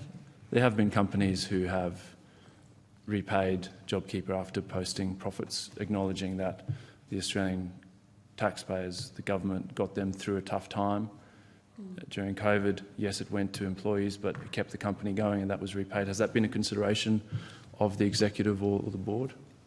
Well, that is something that, if we go back to the chairman's comments, Qantas lost $25 billion worth of revenue during COVID and $7 billion of losses.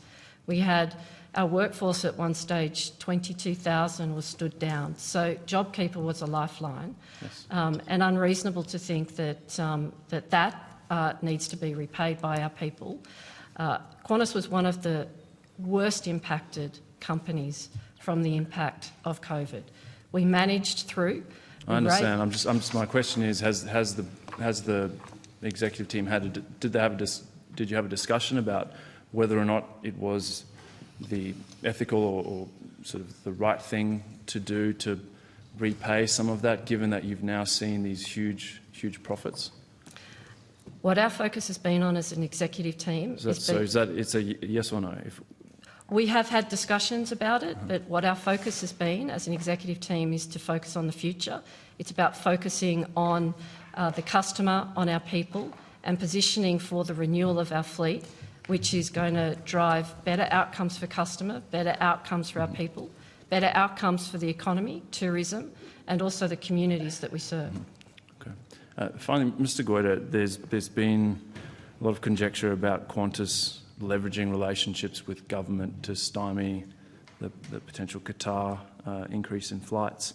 And I note that in WA there's allegations Woodside have leveraged its relationship with Premier Cook to speak out against environmental activists protesting Woodside's ongoing expansion of fossil fuel projects. Are you concerned that you're overseeing companies that are using their influence over our democracy, are leaning on governments to get good outcomes for them? Thank you, Senator. I think you're assuming that that I'm participating in that, which I'm not. And you're the chairman of both companies. You and I should probably leave Woodside to another forum at some stage. But I think it's appropriate from time to time for the chair and CEO and senior management of businesses to put their position to government. More often than not, in some of the businesses I'm in, government doesn't listen, but we should certainly put our position. I think the government listens, Mr. Goyder. So, Senator Pocock, for at least a little levity, I can't help but note that I'm sure the chair of the AFL Commission is at least grateful he's not chair of Rugby Australia this week. Listens when it comes to the Joyce. I'm saying successive governments. You've been very successful. Sorry, Senator Pocock, have you got any further questions? I'm happy to pass there. Thank you very much. Senator White. Thanks. How many direct employers in Australia do you now employ? The last figure that I can recall was 24,500. Sounds about right. And is that including the 7,000 new jobs that you advertised recently, or you're on a trajectory? No, that'll increase that amount as the new aircraft come in. The 8,500 will be pilots, engineers, and cabin crew predominantly for the growth of with those new aircraft that are coming, including Project Sunrise. So do you have a recollection about the places that Qantas or perhaps even Jetstar would have liked to have flown overseas or flown more often, but where access was denied because of air services agreements? Absolutely. Qantas would value having more services into Indonesia, into Fiji, into Europe. An example being Paris. We are blocked from flying more than 3 times a week. And so there are many places that we would like to fly that we can't as a result of air services agreements. Have you got any sense of why you've been blocked? It might be different reasons in different places, but do you want to give us a flavour for why you've been blocked? Well, these are matters for the government of those countries in terms of reviewing additional capacity into those markets. So what approach have foreign countries taken to negotiations with Australia in respect of Qantas and Virgin's international operations? Are you able to give us an idea? Well, my understanding is that air services agreements, and that actually occurs from time to time between the sitting government and those respective governments. And that is a complex part of negotiation in terms of trade between countries, but also air services are part of that. And that is what my understanding would be in terms of those foreign countries making additional traffic rights available to Australian-based airlines. So just back to Fiji, am I right in recalling that you did fly to Fiji, but Fiji then withdrew the number of flights? Is that right, or am I recalling wrong? Senator White, I'd have to come back to you on note as that. Thank you. And it's pretty fair to say, isn't it, that Qantas has a view on lots of things in aviation. You express your view to governments about competition, about the Qantas Sale Act, I can recall you've had a strong view, over successive governments. Am I correct in suggesting that? Yeah, absolutely. I think what the chairman has also outlined is that we will share our view with governments across both party lines and who's sitting. There'll be things that we agree on, there'll be things that we don't, and there'll be things that we're neutral on. But we have actually spent time previously talking about the restrictions that the Qantas Sale Act provides. So have you ever discussed bilateral air service agreements with former ministers, including Minister McCormack? If that question, Senator, is to me, I have had no conversations with any minister on bilateral services agreements. So let me ask Qantas generally. Has Qantas, to your knowledge, had any discussions or communications with former ministers, including Minister McCormack, about bilateral agreements? Not to my knowledge, but maybe Mr Finch. No. I don't personally know Senator White, but I would absolutely expect us to have had discussions with former ministers, certainly former members of the relevant departments and the like, on all sorts of requests for submissions in relation to air services, air traffic rights applications by other countries, including Fiji, as you mentioned, and you were correct that Fiji did, in fact, curtail us. Amazing what comes from the back of my brain, what I remember.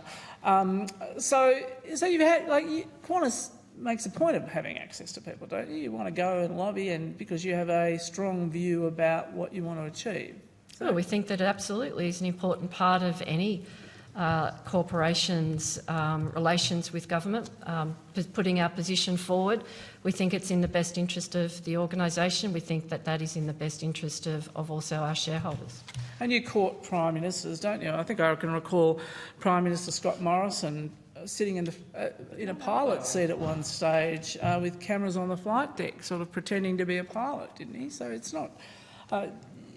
for time immemorial you've courted.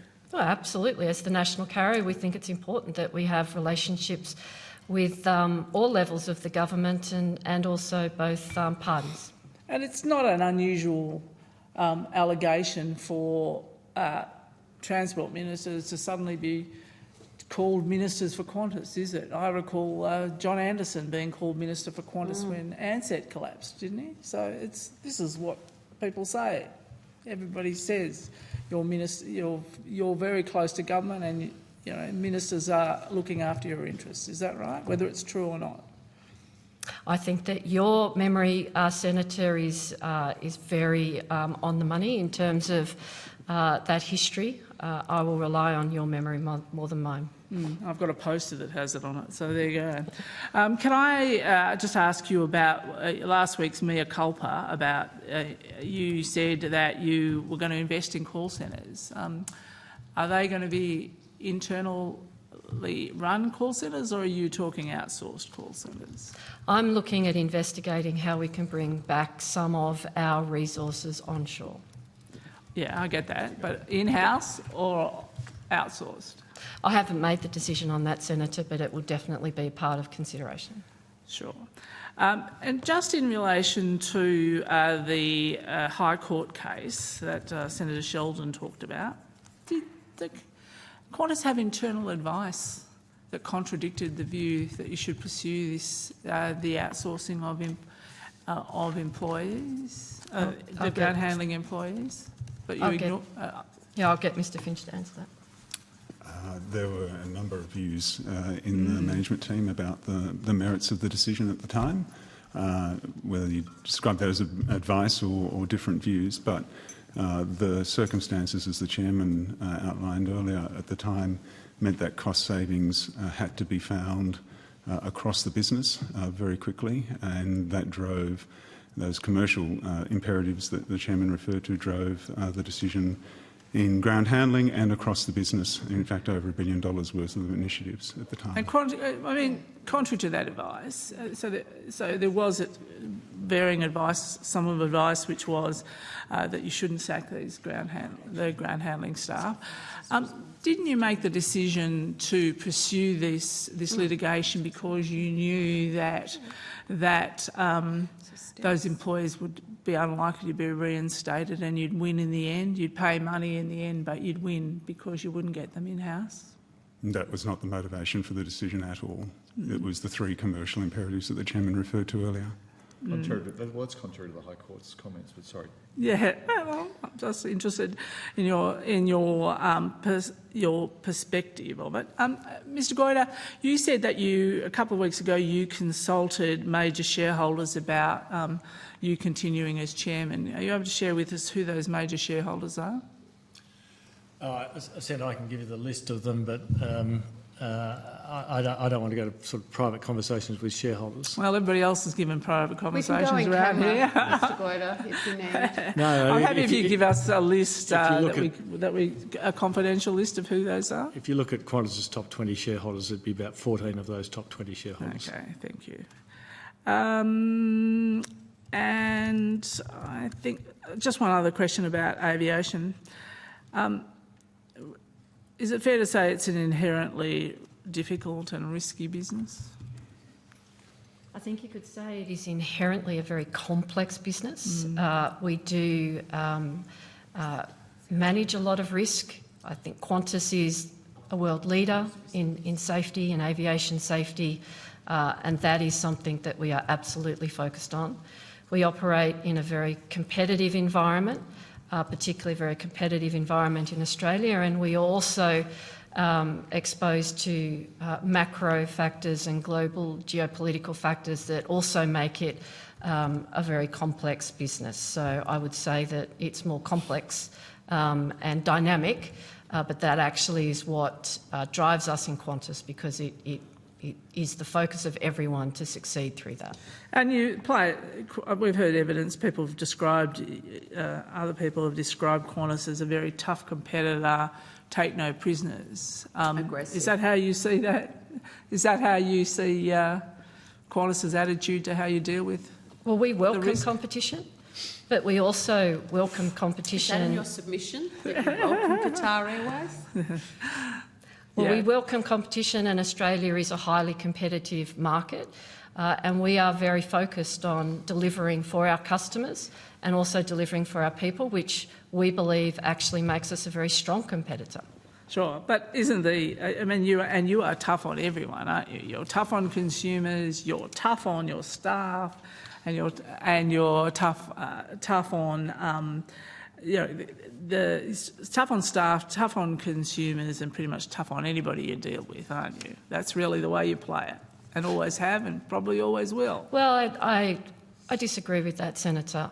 I've come out very, very strongly saying that under my leadership and the reset that's going to come with that is that we are going to be focusing on our customers and our people. We think that that is good for business, and we are going to be a leadership team that listens and takes that listening to improve customer outcomes, but also improve the environment and support our people better. Because from the conversations that I've had with our people, they are absolutely our number one asset in delivering better outcomes for our customers. They are passionate and they are committed, and my job is to serve them better. Well, certainly, I have to agree with you. And Mr. Goyder, I think the one group you left out in relation to the navigation of COVID was, in fact, the staff. It wasn't just the board and the executive team, but it was the 22,000 people who got stood down on rolling over months and months and months. They are what helped Qantas survive. I agree. And Senator, they were amazing in other businesses they went to in Australia as well. Thank you. Thank you. Senator Allman-Payne. Thank you, Chair. Qantas and its subsidiaries have approximately 60% of the domestic aviation market in Australia.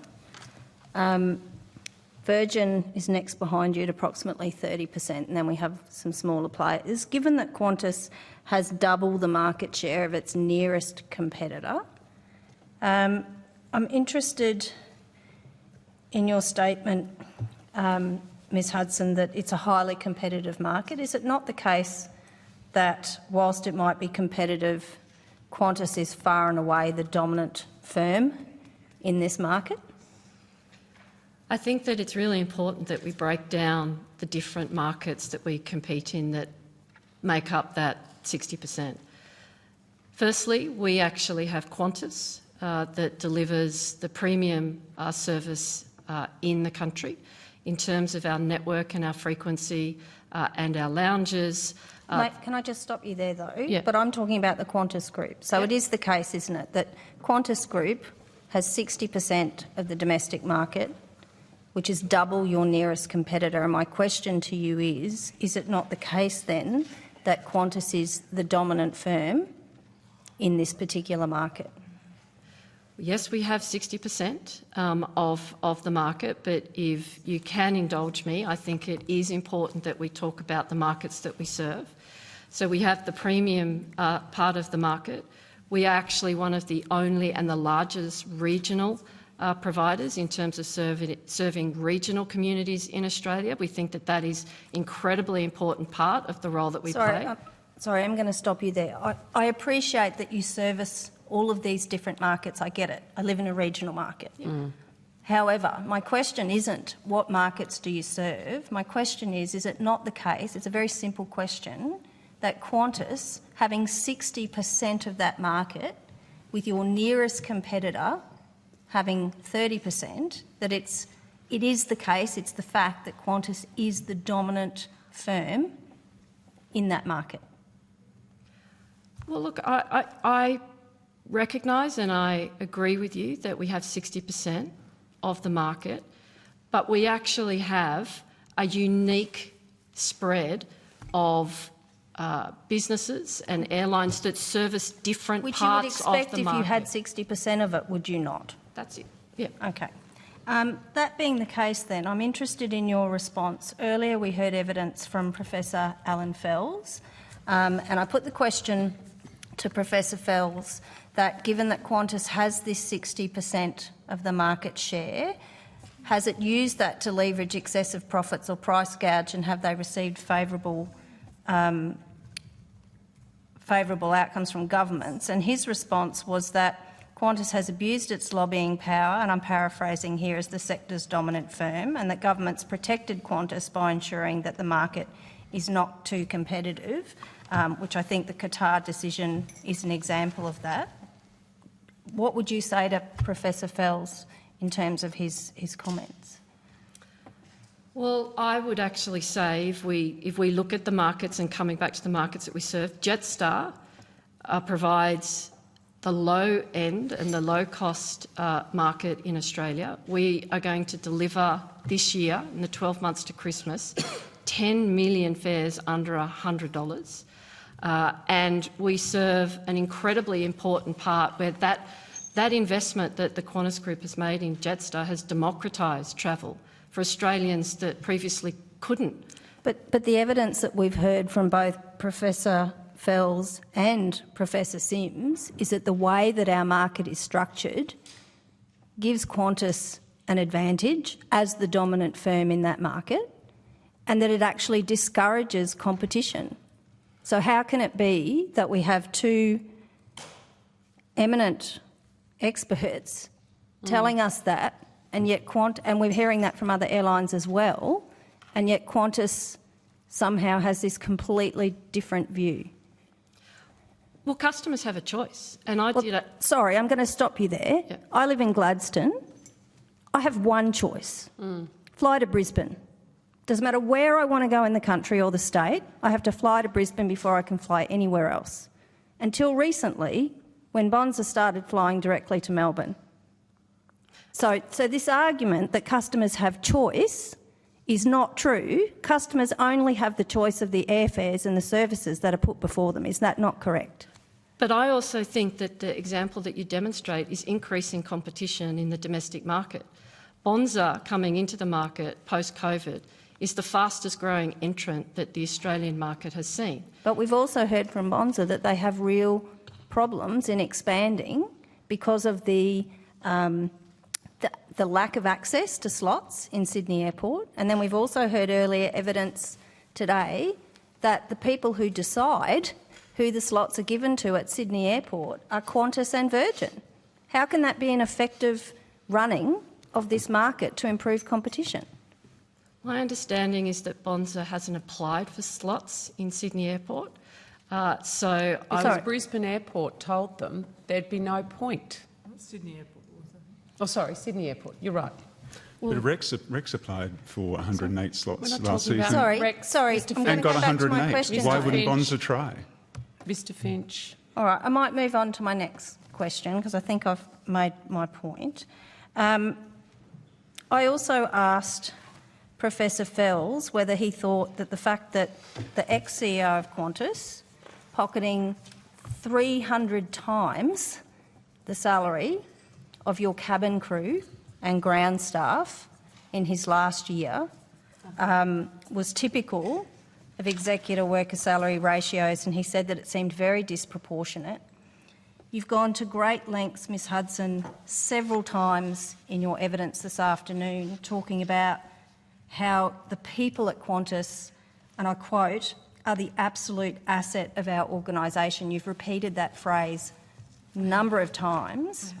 You've also said that in going forward you want to rebuild Qantas's trust with the public and your people.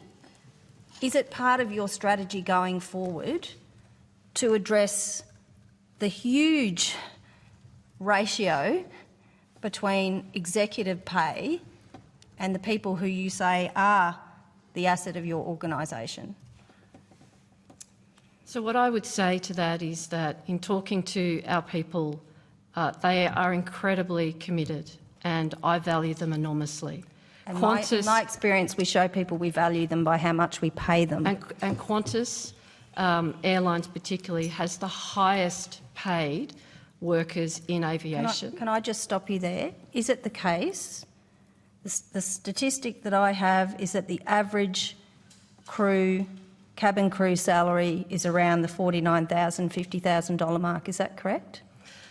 That wouldn't be including allowances and also overtime that come onto that. So I think that is a very low number, and I'll ask Andrew Finch to put up what that is. It is significantly higher than that. But Qantas does have the highest paid aviation workers in the country, and matters of CEO remuneration is a matter for our shareholders, which are voted on over the years in terms of salary and also bonuses and incentives. Do you think it passes the pub test for the customer who gets on a Qantas flight knowing that the person who's looking after them on the plane is getting paid 300 times less than the people running the organisation? Is that a... I think the remuneration for a CEO, you actually want your CEO to be in market and competitive with other CEOs. We want Qantas to be run by individuals that are remunerated appropriately, and that is a matter that is voted on by our shareholders. I guess I'm just struggling to see the worth of anybody's work that they do is 300 times more than anybody else. I think we have a flaw in our system. End of questions. Mr Finch, you were going to get those figures for Senator The average take-home pay for short-haul cabin crew is over $100,000 when you include per annum, when you include allowances and the like. So the 48,000 figure is, as Ms Hudson said, without those additional payments. Senator Smith, all the way from WA. Indeed. Thank you very much, Chair, but thank you very much for Qantas for making yourself available. And can I just begin by acknowledging the professionalism and dedication of Qantas staff in Western Australia who support West Australians who are travelling across the country or internationally. Ms Hudson, in your opening remarks, you omitted an issue that has been canvassed at this hearing, and that is attitudes to the extension of the ACCC monitoring regime. You'll be aware that the final and 12th report was provided in June of this year. What is Qantas's attitude to the extension of that monitoring regime? So the monitoring regime was introduced during COVID when our largest competitor was in administration and Qantas, as the chairman has spoken about, was under significant pressure. Through that 3 years of monitoring, the ACCC themselves has identified that the competitive market in Australia has increased with the introduction of Rex and also Bonza, and they have found no findings of note with regard to the competition. And I would say as well, in terms of the broader reflections that the ACCC has had in terms of its continuous monitoring of aviation, we feel that the ACCC has sufficient oversight and monitoring of the industry, which they themselves suggested in their comments this week.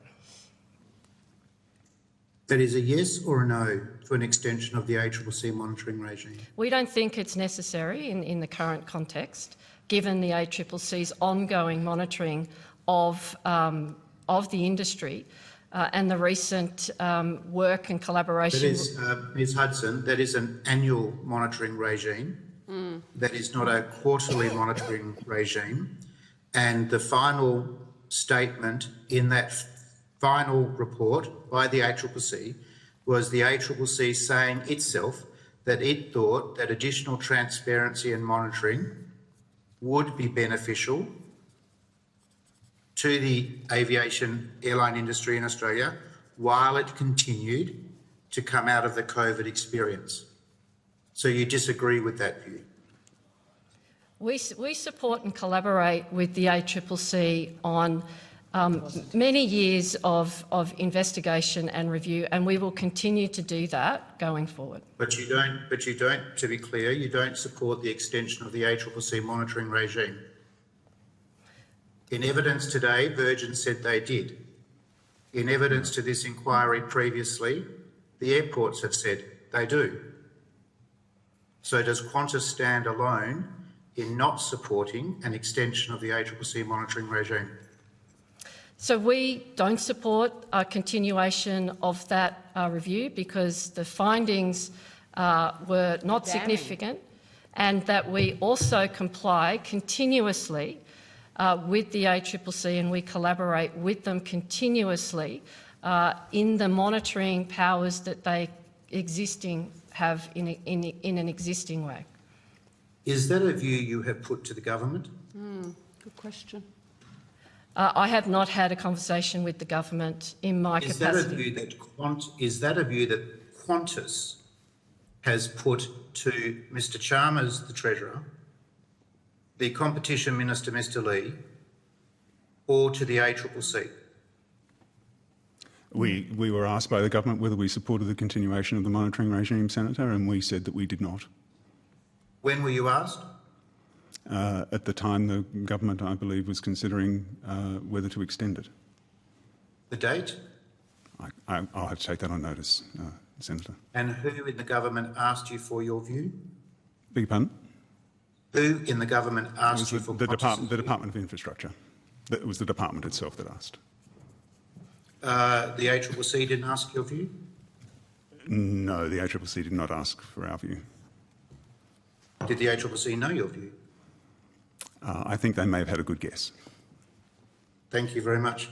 Mr Goyder, just reflecting on your extensive experience in Australian business circles, in your mind, what element should construe the national interest? What key element should define the national interest?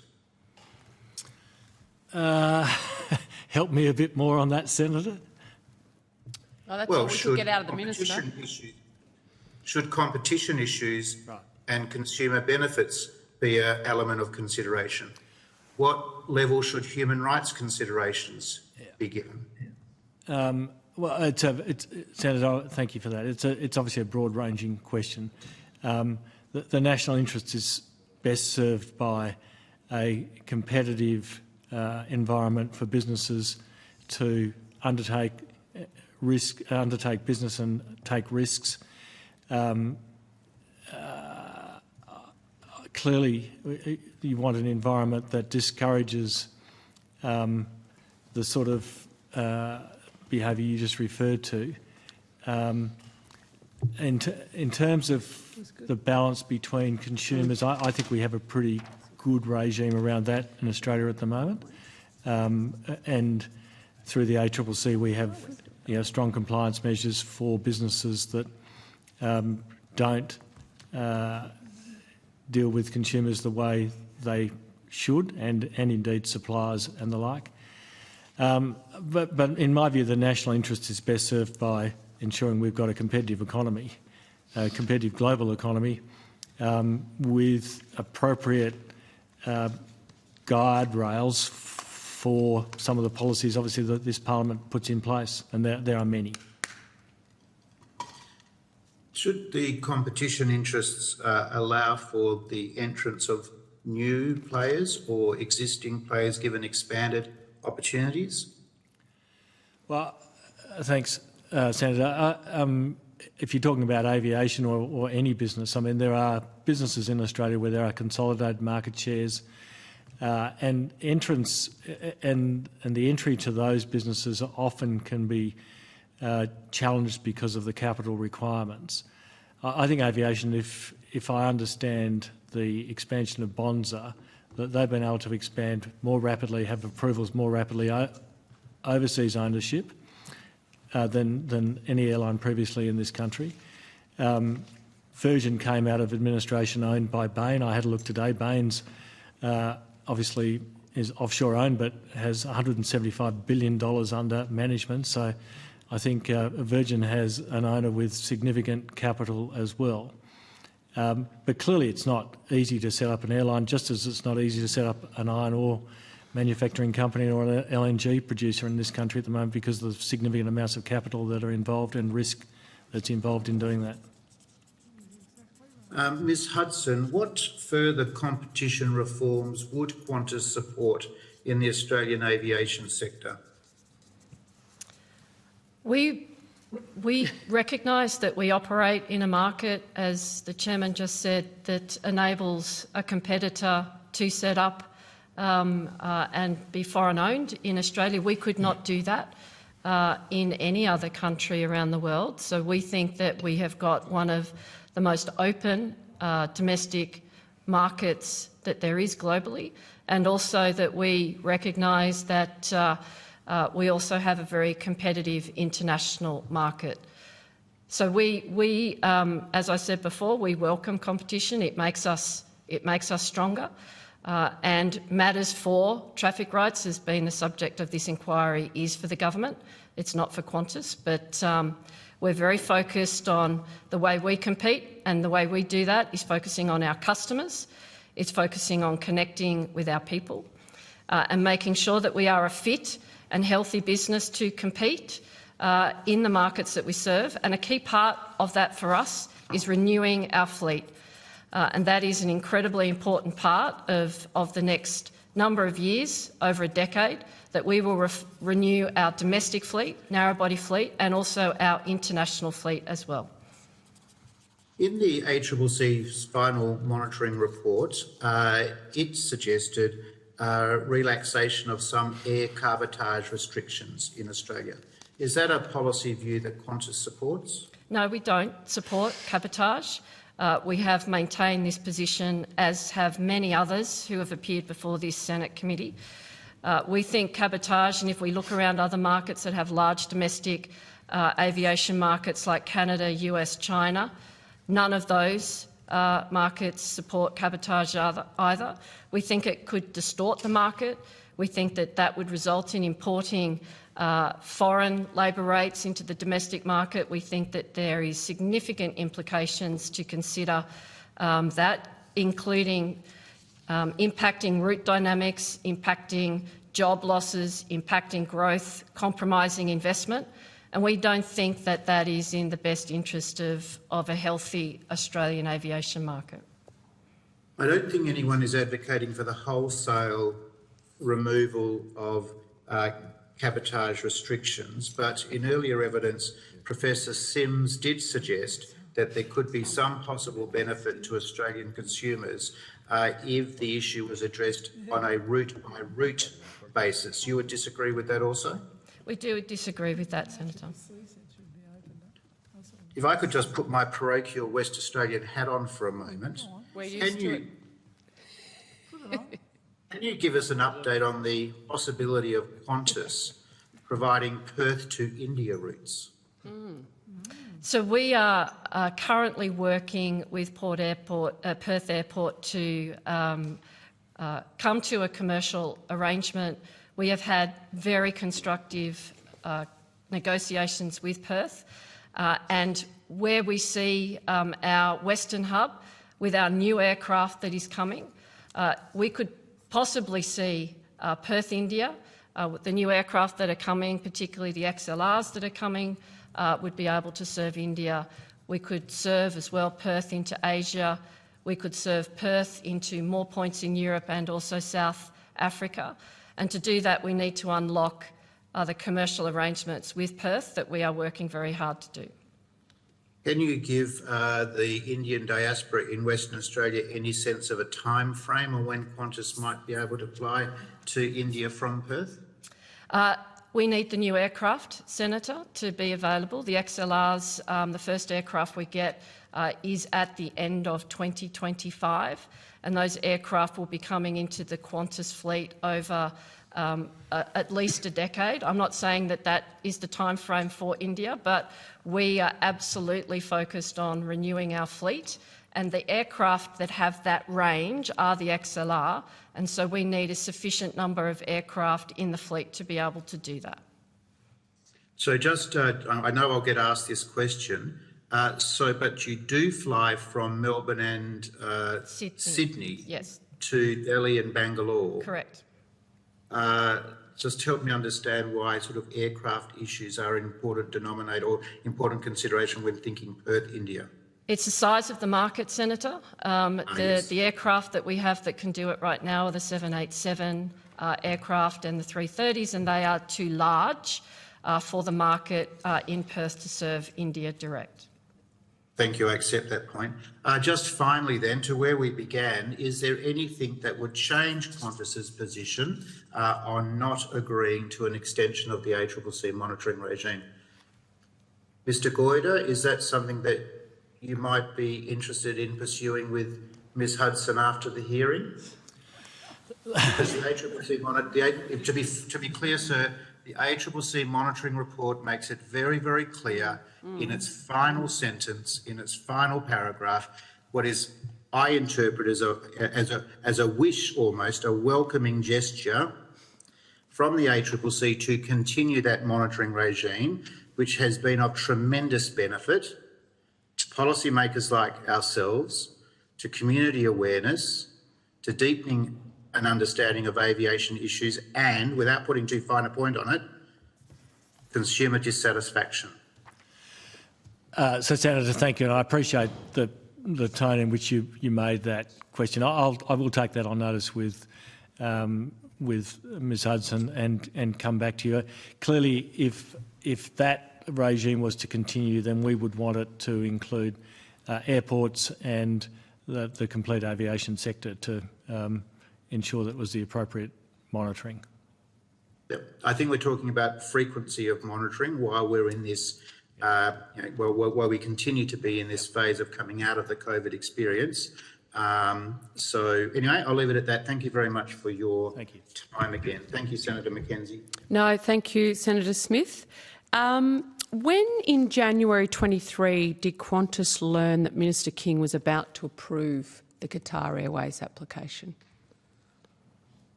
To my knowledge, that we weren't told that a decision was imminent, and we actually weren't formally told a decision had been made. Mr Goyder, did you become aware during January that Minister King had the brief on her desk to approve Qatar Airways application? No, I was not aware of that. You weren't aware of that at all? I was not aware of that.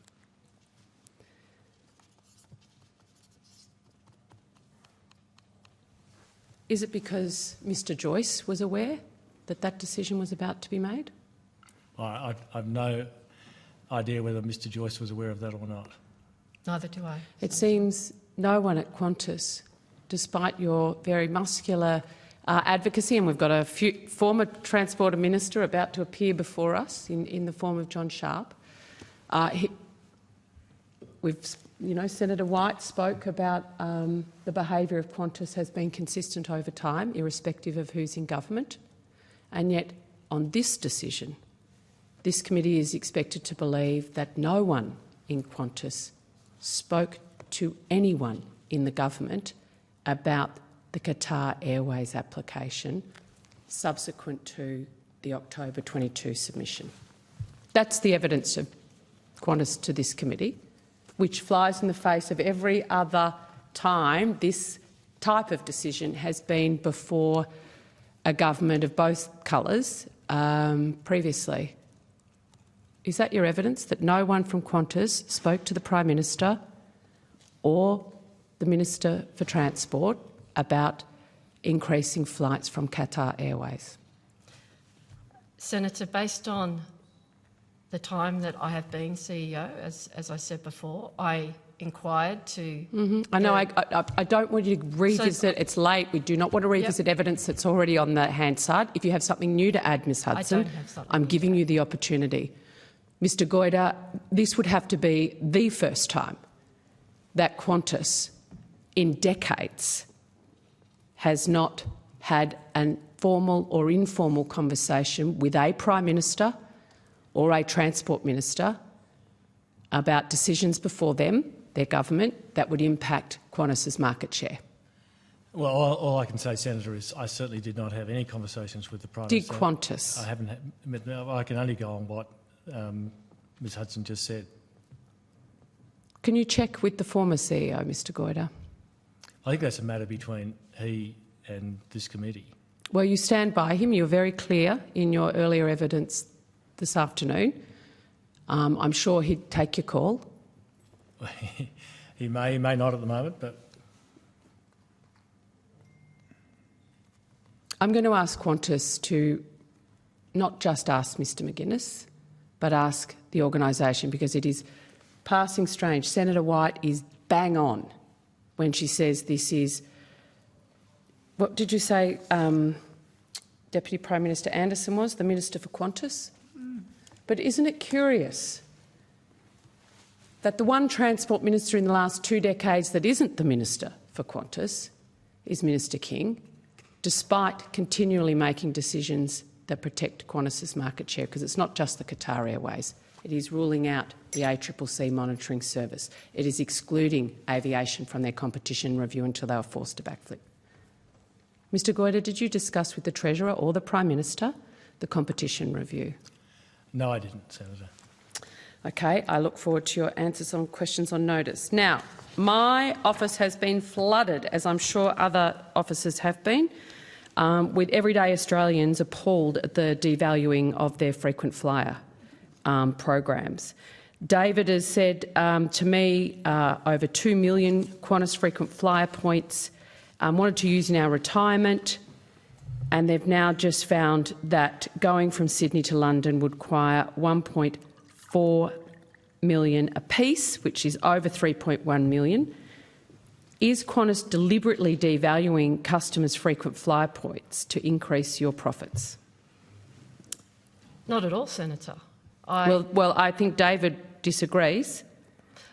So we went from 2020, a return trip to London in business class was going to cost 256,000 points. They've got a daughter in London. They were hoping in retirement there'd be a few return trips with their over 2 million Qantas frequent flyer points.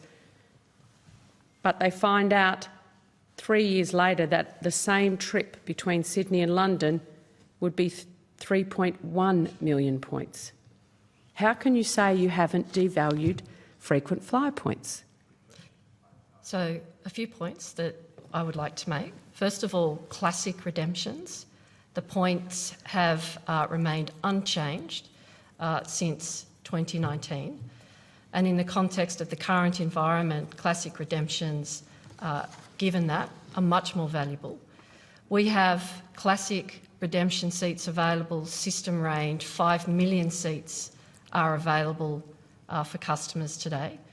We have also introduced new... So, Ms Hudson, anyone can go onto your website and get the sales pitch, right?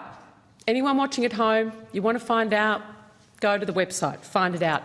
I'm asking you how this situation could occur for this couple, how they can... Their 2 million Qantas frequent flyer points that they've accrued can go from a Sydney to London return trip at, what, 256,000 points under 3 years ago, and that same trip now is 3.1 million points, so they can't even do the trip to see their daughter. I want to understand the devaluing. I don't want to understand what I can get off your website. It would be really great to have the detail of that customer's issue, and we can follow up with them. But fantastic. I will forward that to you, Ms Hudson. We've got another one. Michael has written to Qantas and he shared his letter on December 21. His 320,000 points had disappeared. The lady I spoke to advised that I'd not used my account since November 2019, and as a result my points had been cancelled.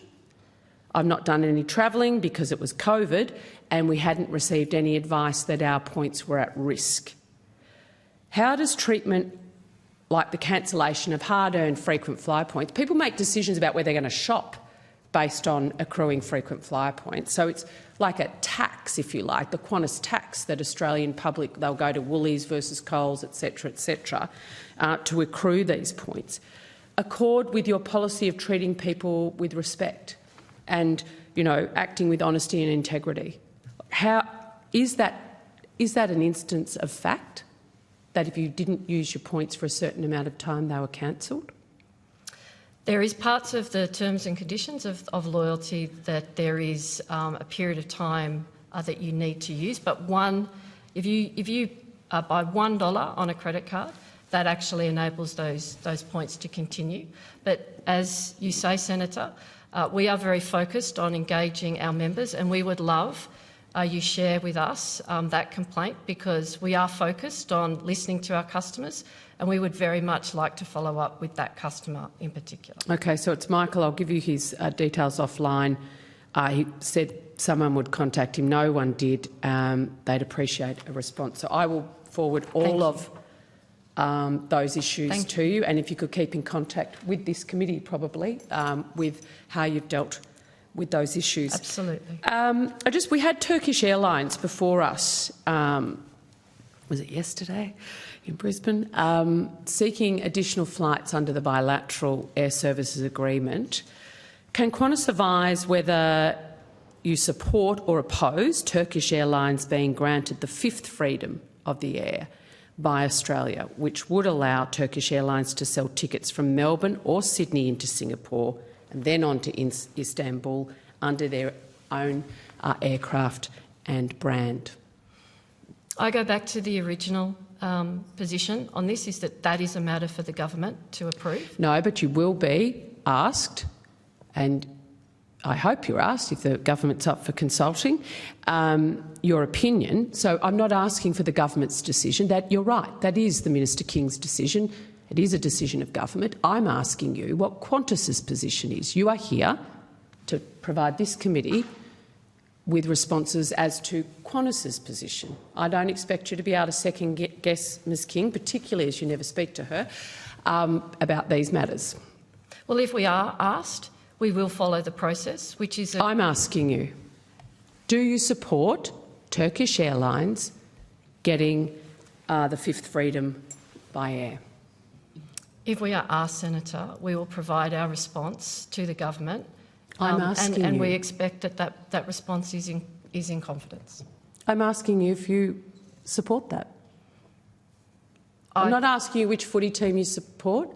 I'm not asking you bank account details. I'm asking a corporate entity,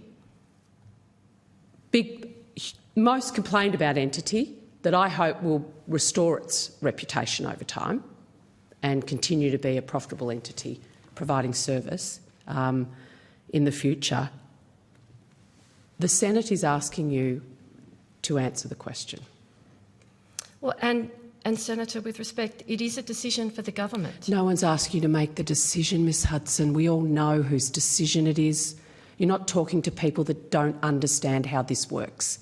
You're talking to former cabinet ministers who've had to make decisions like these. You're talking to people that have been in the airline aviation industry for decades. Everyone here on both sides of this table knows how this works. I don't want you to make the decision. I want you to know if Qantas supports Turkish Airlines. Mr Goyder, can you help Ms Hudson? No, because I'd have to assess what the upsides and downsides were. And we would have to represent Qantas's view. How often have you supported a foreign carrier being granted the fifth freedom of the air that aren't your co-chairs? I'll have to take that on notice, but we would we have these conversations and bilateral service arrangements. So you're refusing to answer? Are you refusing to answer? How many times? No, you've taken that on notice. But whether Qantas would support or oppose Turkish Airlines being granted the fifth freedom of air by Australia? My answer is that we would, if requested by the government, we would. No, I know. We understand the process. Yeah. It's not your decision to make. What you do need to do, your decision, is if Qantas supports it or not. And you're the CEO now, so you get to advise Mr Goyder on whether Qantas does support that or not. Turkish Airlines has an application before the government right now, don't they? I don't know. We have not been asked to provide a comment. We had them before us. They have been in negotiations with the government. We have not been asked. You have not made a submission to the Turkish Airlines application? Not that I'm aware of, Senator. Okay. No worries. In a Nine newspaper article on the 9th of September, Mr Goyder, you said that you sat in your Perth home and on 2 sheets of paper you wrote a list of what was going well with Qantas and things that weren't. Pros, the cons. Is that the first time that you've undertaken that exercise since you became chairman? I constantly review how we're going. I appreciate Senator. that, but it's very different. Constantly reviewing a cycle of continuous improvement, et cetera, is different to doing the pros and cons, isn't it? It's a very different exercise. That's quite a black and white exercise. So, Chair, it was if I recall, there was a fair bit going on that weekend, and I just wanted to step back and assess where I thought we were at. Yep. Okay. Thank you.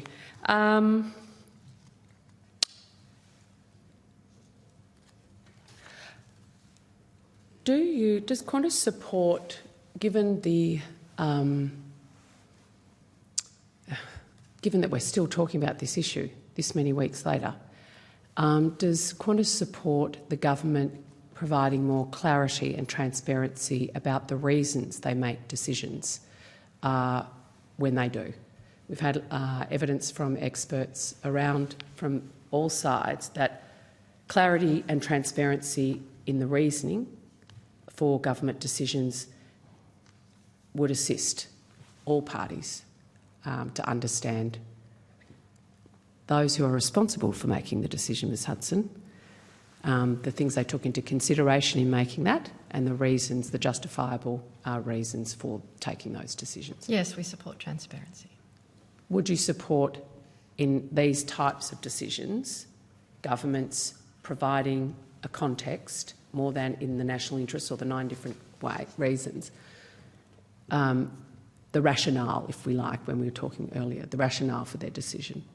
I mean, we've had evidence that governments should do a real cost-benefit analysis and be quite explicit with what the criteria they assessed it against, and then take responsibility for making that decision. I mean, that's why one of the privileges and responsibilities of being a minister is. I'd just be interested, because part of this is not knowing what the real reason was. Well, I think these are very complex decisions that the government has to make, and obviously they will weigh up what is appropriate to share. But do you think they should make that more transparent than they have? Mr Goyder, you've been around serious governance for a long time at the pointy end. Isn't transparency, I'm not talking about releasing everyone's submission, I'm talking about being very clear what you took into account and how you came to the decision? Well, in this particular situation, Senator, that would have been a desirable outcome, I think. It is, as you know, not always going to be the case if there are security issues, strategic correct. issues between countries, but certainly I think the more transparency around decisions, the better. Thank you, Mr Goyder. Mr Pocock, Senator Pocock. Ms Hudson, I was just interested to follow up on some things that you were saying. You've mentioned a few times about it being a highly competitive market, but I understand between Qantas and Virgin, that's 95% of the market. I'm just interested how a duopoly with 95% is competitive in your mind. Well, I think you have to look at the whole market again. We have Qantas competes in the premium end of the market. Virgin actually competes across the spectrum from lower to mid to premium, and Jetstar in low cost. And I think that when you do compare that, and when you actually look at new entrants like Rex and also Bonza coming in, but then other markets in the charter market in Western Australia as well, there are multiple competitors. And ultimately, a competitive market is driven by customer choice. And customers ultimately have a choice based on what airline they want to fly, at what price they want to fly. And I come back to the focus that I've got as a CEO is to make sure that we never feel entitled to those customers, that we focus on delivering the best outcome and the best experience to retain those customers. And that's what everyone's got to do in a market. Okay. No customer, and we don't see customers as or entitled to those customers. And I think that is a feature of a competitive market. So a 95% duopoly is still a competitive market in your... Absolutely, because customers have a choice. They have a choice to fly Jetstar, they have a choice to fly Virgin, they have a choice to fly Bonza or Rex or Qantas. And that is at the heart of what a competitive market is and how you price. And with that competitive market, I understand that Qantas makes up 80% of the profit in the Australian airline market. We've heard that you don't want the ACCC to be monitoring the airline market. It's incredibly concerning for me to hear you talk about 95% duopoly being competitive, a big airline with 80% of the profits, muscling out smaller airlines. We've heard from the CEO of Bonza, who said now they actively avoid flying a route that Qantas flies because of the behaviour that they experience, and that you don't want the ACCC to look at it. Should Australians be concerned? You've got the Spirit of Australia on your planes. There's probably a lot of Australians, I don't know, maybe not wanting you to use that at the moment, given the kind of things that we're hearing and the experience that Australians are having with you. Well, coming back to the ACCC is monitoring us all the time, and we are... Annually? Yes, absolutely, and they have absolutely been engaged with us over many years. So we feel that and absolutely welcome the ACCC in that context. But not ongoing monitoring?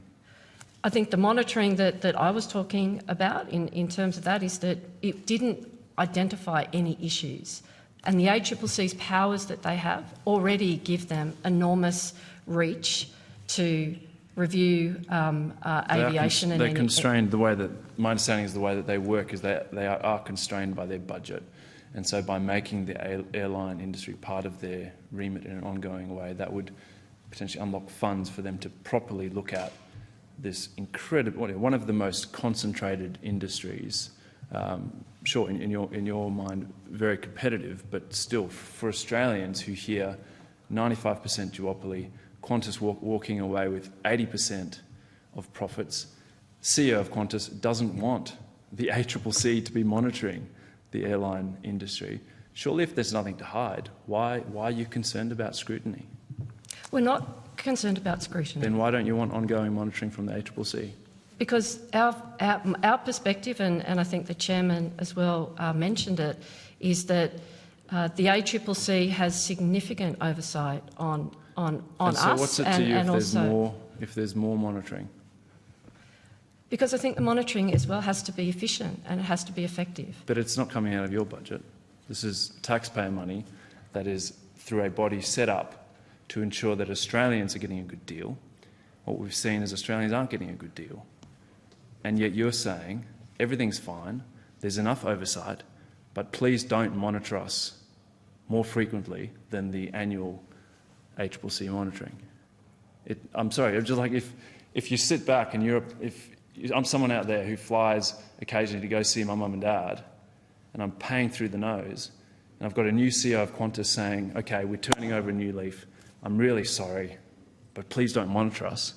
Like, can you not see how bizarre that is? I don't think I said, Senator, please don't monitor us. You said you don't support ongoing monitoring by the ACCC. In the context of the monitoring that was underfoot during COVID, we worked with the ACCC. There were no findings found as a result of their monitoring, and that the ACCC has continued and does continue to monitor aviation and the aviation market. We also recognise that aviation is not just about airlines, it's also about airports. And as the chairman said, that is an important part of what we hope the ACCC as well focuses on going forward, and we have asked for that for many times. But if I come back to the market and the competitive market, we absolutely, and I hold myself accountable to deliver on what I've said in terms of resetting the customer relationship, in terms of delivering on the promises, so that those customers that choose Qantas actually see value in choosing Qantas or choosing Jetstar. And that's an incredibly important focus that I've got going forward, is that I deliver against that promise, and that I am absolutely regarding customers having choice, and they have choice to fly on Virgin if they don't get that. Thank you. And with the focus on customers and your commitment to customers, do you support the rights of passengers to have compensation for cancelled flights? So what I have absolutely focused on in the reset is that a part of the $80 million of additional investment is to recover better than we have in the past. So that is absolutely something, as a new CEO, I'm going to be focused on, in making sure that where we don't deliver to plan, that we do recover better, in addition to how we already recover in terms of providing accommodation, meal vouchers, and that occurs across Jetstar and also Qantas. So you'd support more rights for passengers and potentially looking at some sort of compensation where flights are cancelled? If you're referring to the structures in Europe, for instance, we think that has to be reviewed really deeply, because from what we can see is that there haven't been any better outcomes from customers or service outcomes from customers in those markets, where the cost that airlines have incurred have resulted in prices going up. So we don't think that is a good outcome if that is the outcome. So what I'm focused on is making sure that we hold ourselves accountable to recover customers when things don't go to plan. Thank you. A few other things I'm keen to whip through, and I know it's getting late. Would you support a national standard for cancellation with the show cause process? I'm not sure, Senator Pocock, what you mean by that. Would you support a framework where you actually have to explain why you're cancelling flights? I support that we are more transparent with the reasons why we cancel flights to our customers, and we've started doing that already. We've invested in new technology that when a flight is cancelled, we give the customers the reason for the cancellation. Thank you. So what would that look like for Canberra passengers who are maybe on the 4:45 flight tomorrow that's been cancelled? Specifically tomorrow, we hope that if that was to occur, that it would be explained to them whether it was weather, whether it was an ATC event, or whether it was an engineering. And we're working through at the moment what those categories of cancellation are, because I believe that better explanation to the customer for the cause of the cancellation is an important part of the service and transparency that we should be giving customers. And will that be via text message? Someone will give you a call? Via text message is the most efficient way of doing it, and that's what customers prefer because it is actually instantaneous. And we also are making sure that our people in the airports have the same information at the same time. Thank you. Do you support the implementation of the Harris Review recommendations? We do support the recommendations of the Harris Review. including prioritising measures relating to slot hoarding? Well, we dispute the point on slot hoarding. The point of the Harris review that we absolutely do think are appropriate is looking to the efficiency of the airport and making sure that where there are disruptions, we can recover flights outside the 80 movement cap, particularly that exists in Sydney Airport. Thank you. And just finally, we sort of had a back and forth earlier about the 3 examples of small airlines flying routes that you don't fly, Qantas flying them, the smaller airline not being able to survive, and then Qantas either stopping flying that route once the small airline had stopped, or I think in the case of Ballina making it seasonal. And then you've got small airlines concerned about the corporate behaviour of Qantas. The CEO of Bonza saying that they are actively avoiding any Qantas routes now. Like, what do you say to Australians who are seeing that and thinking, gee, these guys claim the spirit of Australia, and all evidence seems to be that they're just using their muscle in a way that's disadvantaging me and my family, and then they're posting these enormous profits and not even paying back the JobKeeper money. Like, what do you say to Australians who are probably thinking that? Well, on the point on regional markets, we have got many examples of where Qantas comes in. We actually grow the market and we actually result in airfares coming down. We determine our schedule and our frequency based on demand. It is not surprising to me that there are seasonal changes in demand, and so I think that is absolutely a commercial decision that would be made over time. And we actually welcome Bonza coming onto the trunk markets. We hope that they apply for Sydney slots because we welcome competition. And focusing as well on running an efficient operation. In the next 12 months, we're going to drive a significant amount of efficiency through our business, and our profits are going to be underpinned by cost performance because we are seeing airfares coming down. We're seeing domestic airfares coming down and also international airfares coming down, which is what we said that we would when capacity comes back on. So the message that I would give to customers sitting at home is that we are focused on making sure that we deliver a better level of service, more recognition for frequent flyers, better service through call centres, better efficiency and better recovery when things don't go to plan. And we want to be the best in this market at doing that. And so the response to the small airlines who are accusing Qantas of muscling them out of those routes and the Bonza CEO, what's your response to them? I would say to the Bonza CEO, come onto the trunk markets and compete with us, because customers ultimately will be the ones that make the decision to support Bonza or to support other regional carriers. But Ms Hudson, if Qantas are pulling 80% of the airline profit in Australia, it's nothing to you to drop your fares to compete for a while.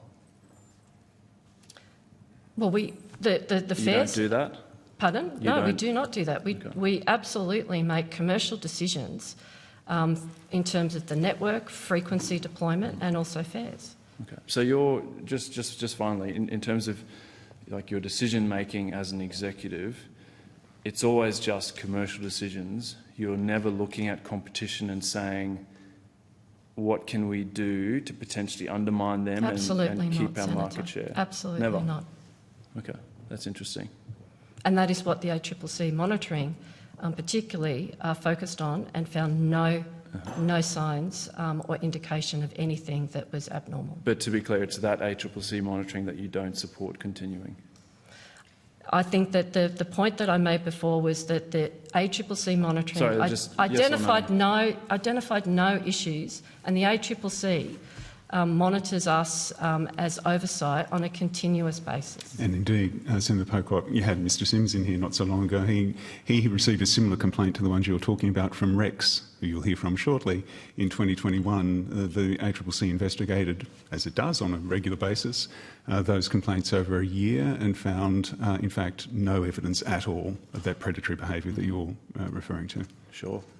Which is why I find it so bizarre that you don't want ongoing ACCC monitoring, but I'll leave it there. Thank you, Chair. Thank you. The list keeps growing. Senator Sheldon. I've patiently been on there for a You while. have. It's my nature, patience. So patient. Mr Gordy, just want to follow up, there's only one question, but I want to follow up a question from Senator Pocock, just put to Ms Hudson as well. This question about the green paper and, of course, the white aviation paper. This is a sort of, I'm talking about this at a higher level. There was evidence that was given, and we've asked a number of parties that have come to the hearings over the number of days about what their views are on the question about consumer protections and payments being made to consumers. And I know Ms Hudson's comment about Europe, but there's the UK, there's Canada and there's the USA. Do you support a version on behalf of the Qantas board and the Qantas company of regulatory requirements, which would obviously be properly discussed with all parties, but a regulatory requirements where there would be something similar that exists within those other jurisdictions that have been found in Canada, the US, the UK and Europe? Thanks, Senator Sheldon. My first response to that would be I would rather Qantas was able to handle that ourselves. Clearly, in the current situation, I understand why you're asking the question. To me, it would need to be very carefully thought through because of the costs of doing it, which ultimately in those other jurisdictions have now gone to airfares. And I recently had flight delays in one of those jurisdictions, and there's now a sort of a whole industry of lawyers who are participating in that. And so I think it would have to be very carefully thought through. I understand why you've asked the question, and then what happens if it's a weather delay? What happens if it's air traffic control absenteeism? There's a complexity to it, I think, which makes it fairly challenging. So it's certainly challenging for people using flights. And you mentioned before yourself in the same circumstance. I'm just wondering, have you made a claim for a delay? Not yet. No, I didn't. It was too hard. So if the system requires a regulatory response, and this really sort of goes back to Virgin raised an issue about their view was that they were best fit to make the decisions, that there was no regulatory, I'm paraphrasing the way I understood what their answer was. There was no desire or view that regulatory arrangements could properly regulate that question of consumer protection or consumer compensation. Just so I'm really clear, is that, do you hold that view, or do you have a view that there is the potential for a regulatory model that could actually work? Senator, I'm more inclined to the Virgin view, which is I would rather between us and our competitors that we dealt with that, and Ms Hudson's onto that now. I understand why right now that you and your colleagues and consumers would be saying, we need some protection on that. But as I said, it would need to be very carefully thought through. So obviously Virgin and yourselves are on a unity ticket, at least one issue today. Unfortunately, I have deep concerns about the effect on consumers. This is an issue which shouldn't be to the frailties of boards or CEOs. In light of the fact that there's been a regulatory failure, your point about regulation, and I think we've had a lot of evidence about regulation more generally, about making sure that it's properly stress tested, it's transparent, it's obvious, it's made direct and people are able to understand why the decisions have been made within reason. If we come up with, say we, as in the process of the white paper comes up with a solution on that question, which is what the green paper is encouraged for people to consider. Is there a model that could potentially work for the Australian consumers so they could have confidence back in the aviation industry? I don't think we've done any work on what that model would be. Certainly we want that outcome. We want an outcome where consumers have confidence in aviation and absolute confidence in Qantas. And if there was, pending seeing the final model, would you be opposed to even the concept of having a regulatory model? So, Senator Sheldon, I think we'd certainly have a look at it and see how workable it was. I don't think I can say much more than that at the moment. Well, I'm sort of saying at a higher level. So if it's well, then I'll use your language. If it's workable, do you agree that there could be a regulatory model? In the absence of the airlines handling things as well as they can and should, then clearly that's an option. Thank you. Thanks. Thank you, Senator Sheldon. Senator Birmingham. Thank you, Chair. In any of Qantas's submissions or other engagements with government, has Qantas raised the unacceptable 30 October 2020 incident that occurred at Doha Airport? Not to my knowledge. I haven't clearly had any conversations. Mr. Finch, to your knowledge, it's not in the submission. In the 14 October submission? Yes. No, there's no reference to it. Okay, thank you. Can I ask what percentage and what numbers of Qantas passengers travelling through to the Middle East and Europe are carried by Emirates? I would have to come back to you on that, Senator. I don't have those figures. Can we do a broad approximation? You're able to indicate that Qatar's market share earlier was only about 2%. But not your co-chair. I would have to take that on notice. I can't give an approximation now. I'd need to get back to you. We could do that quite quickly. What level of the market share does Emirates have? Is there a way I can cut the question a different way that would enable you to give some response now?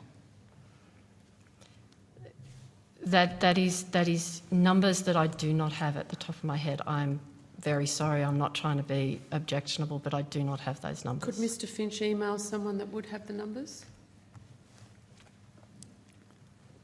So the question is market share of Emirates and Qantas together on the Australia-UK route, Australia-Europe route. Oh. Together it's about 34%, of which Qantas made up 16%. Thank you. 16% of the 34%? Or 34 plus 16? No, of the 34. Okay. 16. So more than 80%, in fact close to 85% of passengers under the code share are carried by Emirates. That's what the numbers would suggest, yes. Sorry, is it 16 and then 18 for Emirates? Or is it 16% of the 34? Let's get that right. So get it right. Yeah. Qantas and Emirates had 34% combined share, of which Qantas made up 16%. So I think that would be of the... So 16 and therefore the Emirates would be... 16 of the 34. Emirates would be 18, I think. That sounds a little hard to believe, given the number of flights that Emirates has. That's Qantas. Sorry, Senator. That's Qantas code share numbers, though. That's not overall market share. Right. So to go back to my question then, in terms of who's actually carrying the passengers,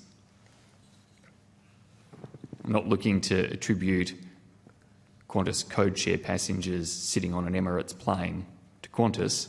The point of the question was to try to understand who's actually carrying the passengers.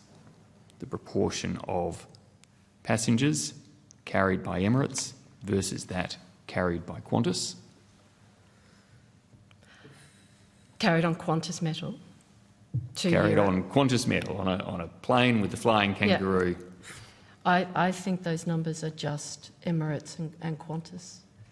So I think that we would need to get back a calculation on Australia to the UK and Europe, how much is on Emirates, what proportion on Emirates represents the Qantas code, and what market share does Qantas have flying customers on our own planes to Europe and London. Via Middle East. We don't fly via We don't have any Middle via East. the Middle East at present. That's right. So it's all via Singapore That's right. at present. And we would look at the whole market, because the market to Europe and the UK is also served by via Malaysia, via Asia. Singapore, via Thailand, via China and Hong Kong. So there's a significant number of ways that customers can get to UK and Europe. Okay. And appreciate if you could come back with some data and detail on that. That would be great. As an approximation, it's fair to say that the vast majority of passengers within Emirates and Qantas combined fly on Emirates metal, to use your description, Ms Hudson, not Qantas metal. To Europe, yeah. To Europe, yes, because we don't serve Europe. To Europe, because you don't serve Europe. Yeah, directly. So isn't the decision to, aside from through Singapore with a limited number of flights compared with the number that Emirates have, so isn't the decision to reject Qatar's application providing more protection for Emirates than it is for Qantas? Well, I think that the decision and the reasons for the decision are a matter for the government. I think that is where the questions should go. It's not a matter for us. Did Qantas make arguments to government in seeking the rejection of that application other than the points you've made publicly, Ms Hudson, that you should wait until the COVID recovery has had a chance? Were there other grounds upon which Qantas argued the decision should be rejected? Not to my knowledge in the context of the submission that we made in October 22. So that is the sole ground made in that submission and argued in that submission. That is right, and the representations and the conversations that our government team would have had with the government, based on the conversations I've had, were with regard to what was in the submission that we put in October 22. Okay, I look forward to seeing that even more than I was before then. Hopefully the redactions aren't too extensive, given it's going to be provided only in confidence anyway. What value does Qantas see in the code share arrangement with Emirates? The value that is in the code share arrangement with Emirates is to provide a code for our customers to be able to, and with their network, to provide via the Middle East into the significant network that Emirates have into North Africa and also Europe, points that we, and is not economic for us to fly directly. What's the commercial benefit for Qantas? The commercial benefit for Qantas is retaining and providing that value to our customers, and we would get a code share commission on those services. So dual benefits there, code share commission for that element, and in terms of retaining and retention of customers, that's across then the broader network, the broader fleet of operations, including domestic capacity within Australia. Yeah, absolutely, and customers that book on our code share get the benefit of the frequent flyer points as well, and that network extension, which is an important part of the way in which we partner broadly with Emirates or American Airlines in points beyond their hubs in the US in particular. So if that's a benefit to Qantas, is it equally of detriment to Virgin for their code share partner to have more limited access on providing flights in and out of Australia? Virgin have many partners, including Singapore Airlines and also partners across the Pacific. So I can't talk on behalf of Virgin, But I know that they have many partners as a similar that Qantas does as well. If you were the Virgin CEO instead, you'd want the Qatar flights approved, wouldn't you? Well, I'm not the Virgin CEO, and it's not a position other than the government's decision on those flights. I would have thought that was just a statement of the bleeding obvious that that could be easily agreed with. What will any of your government relations team, or have any of your government relations team, received any bonuses, rewards, or other recognition as a result of the rejection of the Qatar application? Not to my knowledge at all. Mr Finch? No. Can we take it on notice and check? We'll take it on notice and check. Was achieving the rejection of the application a KPI for any part of your GR absolutely team? not. Absolutely not. No. Absolutely not. Out of their control. Righto. Thank you.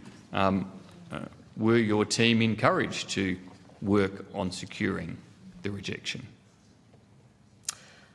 I think the point that I made before, Senator, is the point that I would come back to, is that they absolutely had conversations with their with the government peers with regard to our submission. Those representations were confirmed by Alan Joyce when he was in the Senate last time, and that we've been very open about that.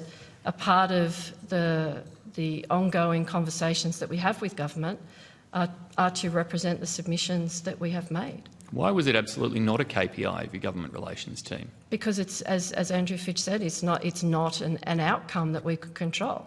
Any organisation should feel that they can represent their position to government on both sides. So does your government relations team only have KPIs that it can control? Because the role of a government relations team is usually to influence decisions and explain and engage in other ways, but it's not all within their control. There are no KPIs for our government team on outcomes that are the decision for government. Okay.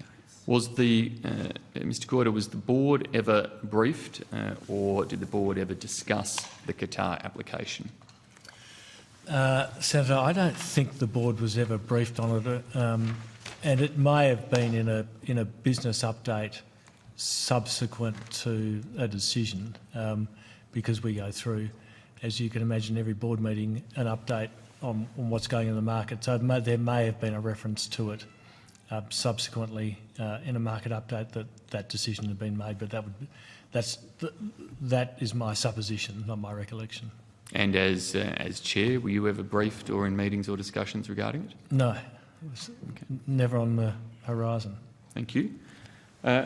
Ms Hudson, in response to Senator Pocock before, you were almost enthusiastic in your welcoming of Bonza's competition, including the view that they should get landing slots at Sydney to be able to compete on other routes. Thank you. If that sort of domestic competition is so welcome, why not competition from Qatar?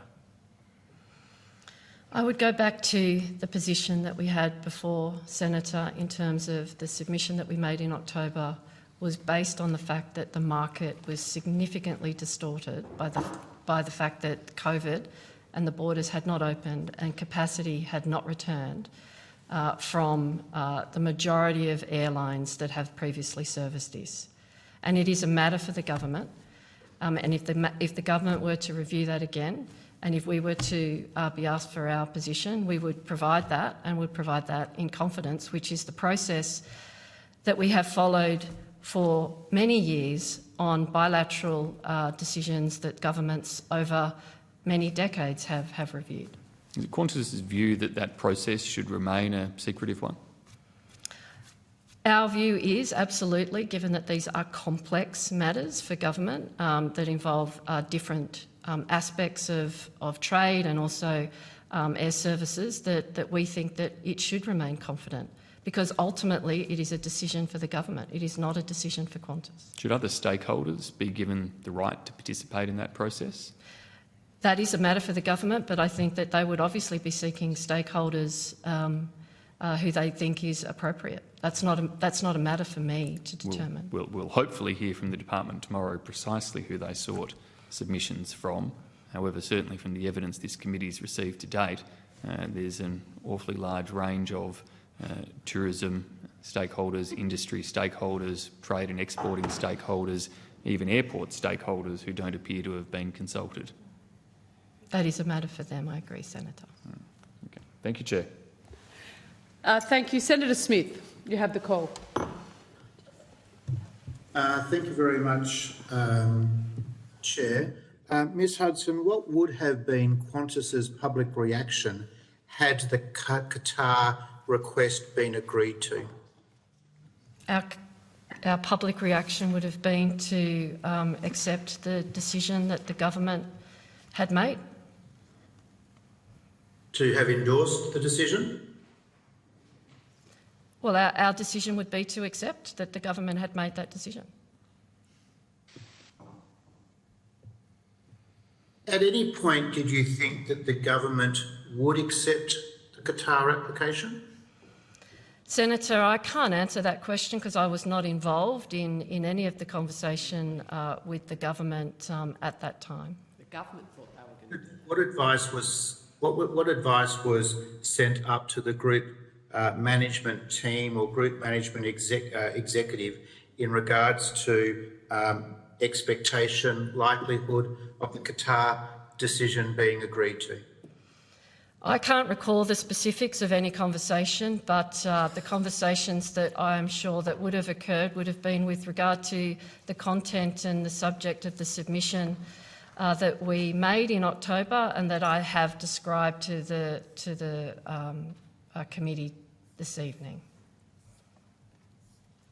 I just find it, having operated in government relations and corporate affairs functions myself prior to coming to Parliament, for large organisations like Singtel and the country's biggest insurer like Insurance Australia Group, I just cannot accept that a decision like this, whether it was to be agreed or rejected, would not be on the government relations or corporate affairs radar of an organisation like Qantas.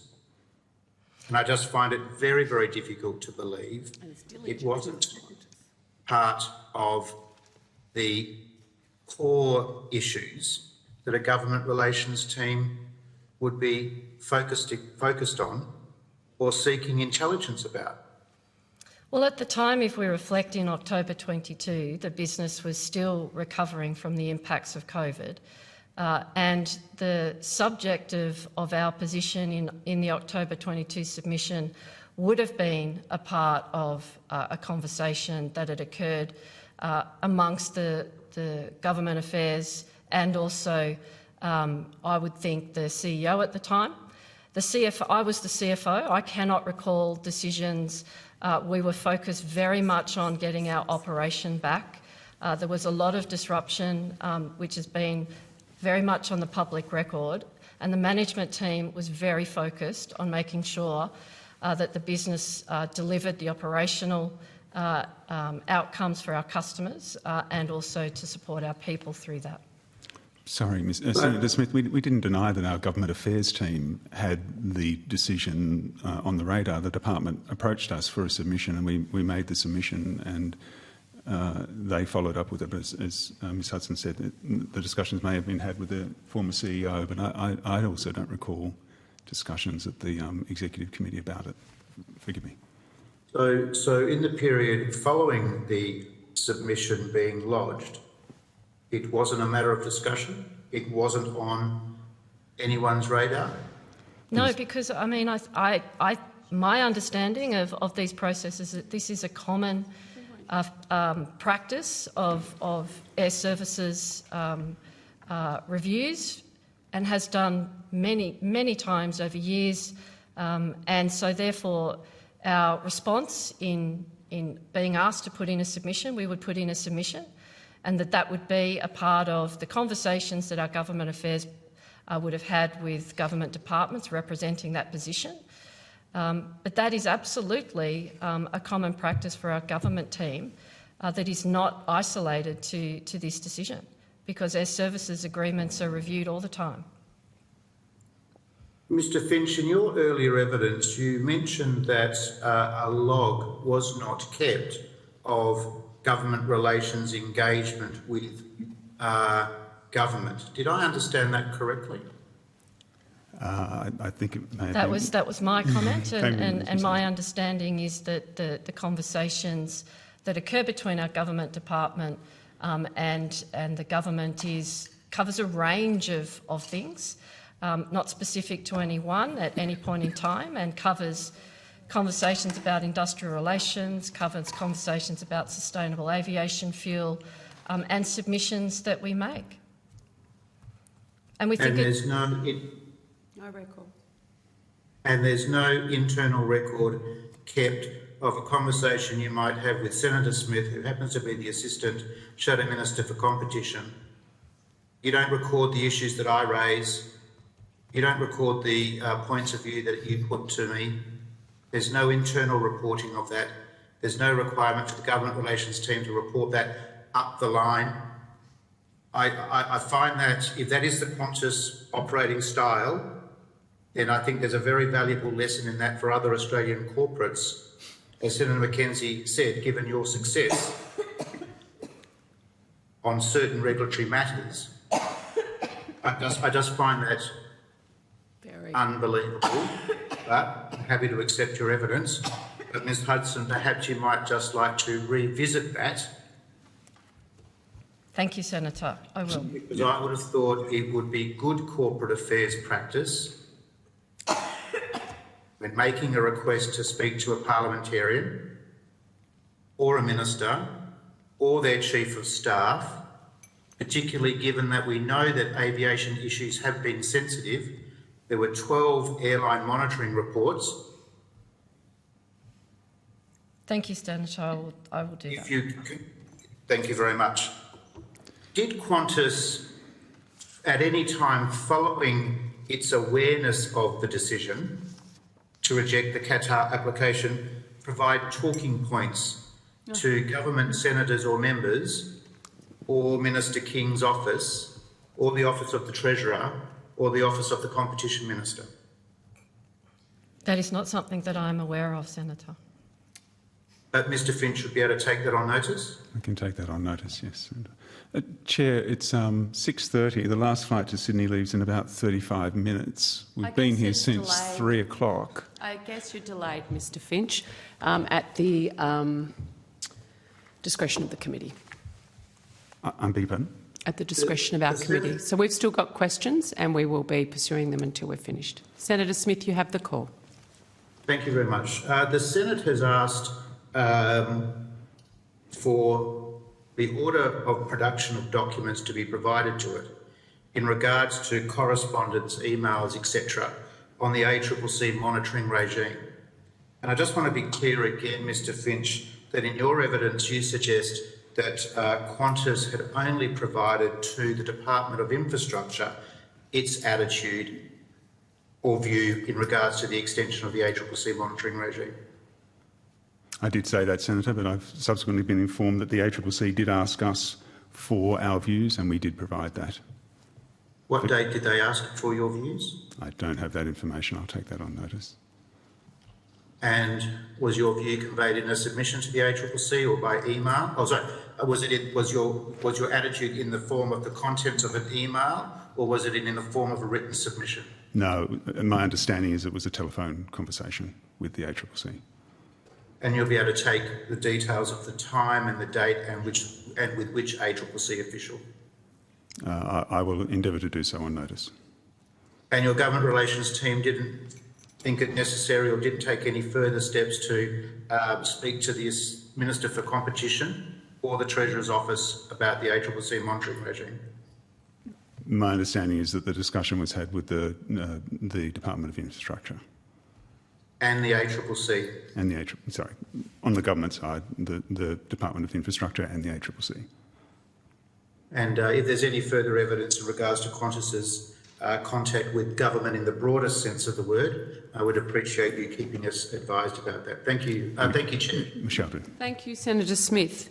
I just want to go to an article by Ron Mizzen on the September the 24th, where he goes to the reasons the government has given for not releasing documents that have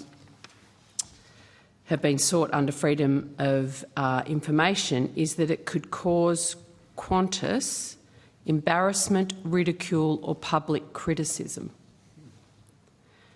We saw that article, Chair.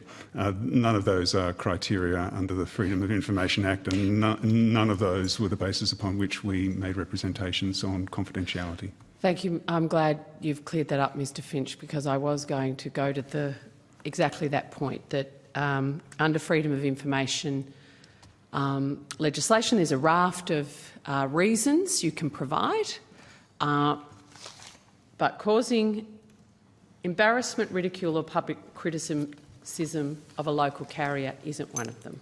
I agree. You may wish to ask the department how they reached that conclusion. Good, thank you. So what were the reasons? You said earlier that you did contact the department because they had come to you. Are you okay with these emails or this submission to be made public under Freedom of Information application? If it wasn't that you were worried about embarrassment, ridicule or public criticism, what were the reasons Qantas gave to the department for those emails and submissions not to be released? Principally under the commercial value exception. Right. Under Freedom of Information. Okay, which is, again, not one of the other reasons the department gave, or the minister gave, via her department, was damage Australia's diplomatic relations. So none of the reasons the government gave for not releasing emails and submissions related to you, to Qantas, sorry, to the Qantas group, not you, Mr Finch, related to the actual primary reason you asked for those documents not to be released, which was commercial considerations. Is that correct? Is that a correct representation? The principal basis upon which we sought confidentiality be maintained was the commercial valuation exception. There may have been references to some of the other exceptions. I don't have such as, Mr Finch? International relations exception, but the words embarrassment, ridicule, public criticism were not part of our submission. And are you the person in Qantas Group who's in charge of dealing with all that? Are you No, it's again the Government Affairs team that put that submission in. Is the reason the Government Rels team is not with us today, and I did note there might be people up in the back of the room who are from the GovRels team, but why you chose not to bring someone from the GovRels team to the table? No, principally that the head of government relations is on leave and has... How many are in the GovRels team?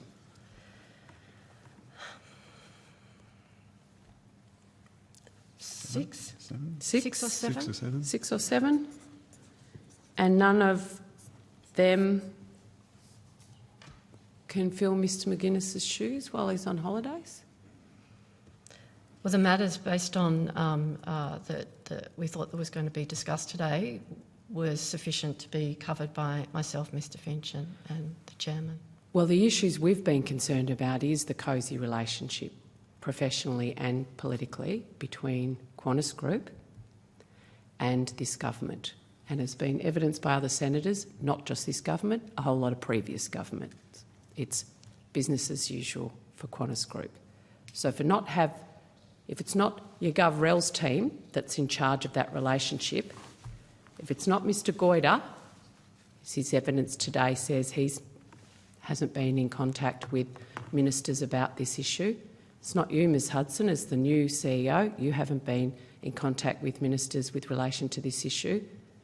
The guy who may have been in charge of that relationship is on holidays, and old mate is overseas. So I do think it beggars belief that a company of your sophistication and muscle has come here today with precisely the wrong group of people to answer senators' questions about the relationship between Qantas Group and this government. So there are going to be a swag of questions on notice for your GovRels team, and if 1 out of the 7 is on holidays, I would hope that Qantas Group would show this committee the respect that it needs to and make sure those questions are answered, because right now it is still very fuzzy who spoke to who when, particularly given Virgin's evidence earlier today. So we've cleared up that issue. In terms of the emails requested, one of the issues was around one of the documents requested by the Fin Review was actually around Vietnam and Turkish Airlines decision before government. I thought we said we hadn't engaged with the government on this issue. It would seem there is a document out there that suggests you have. On Vietnam Airlines, did you say, Senator? I think it's Vietnam, yeah.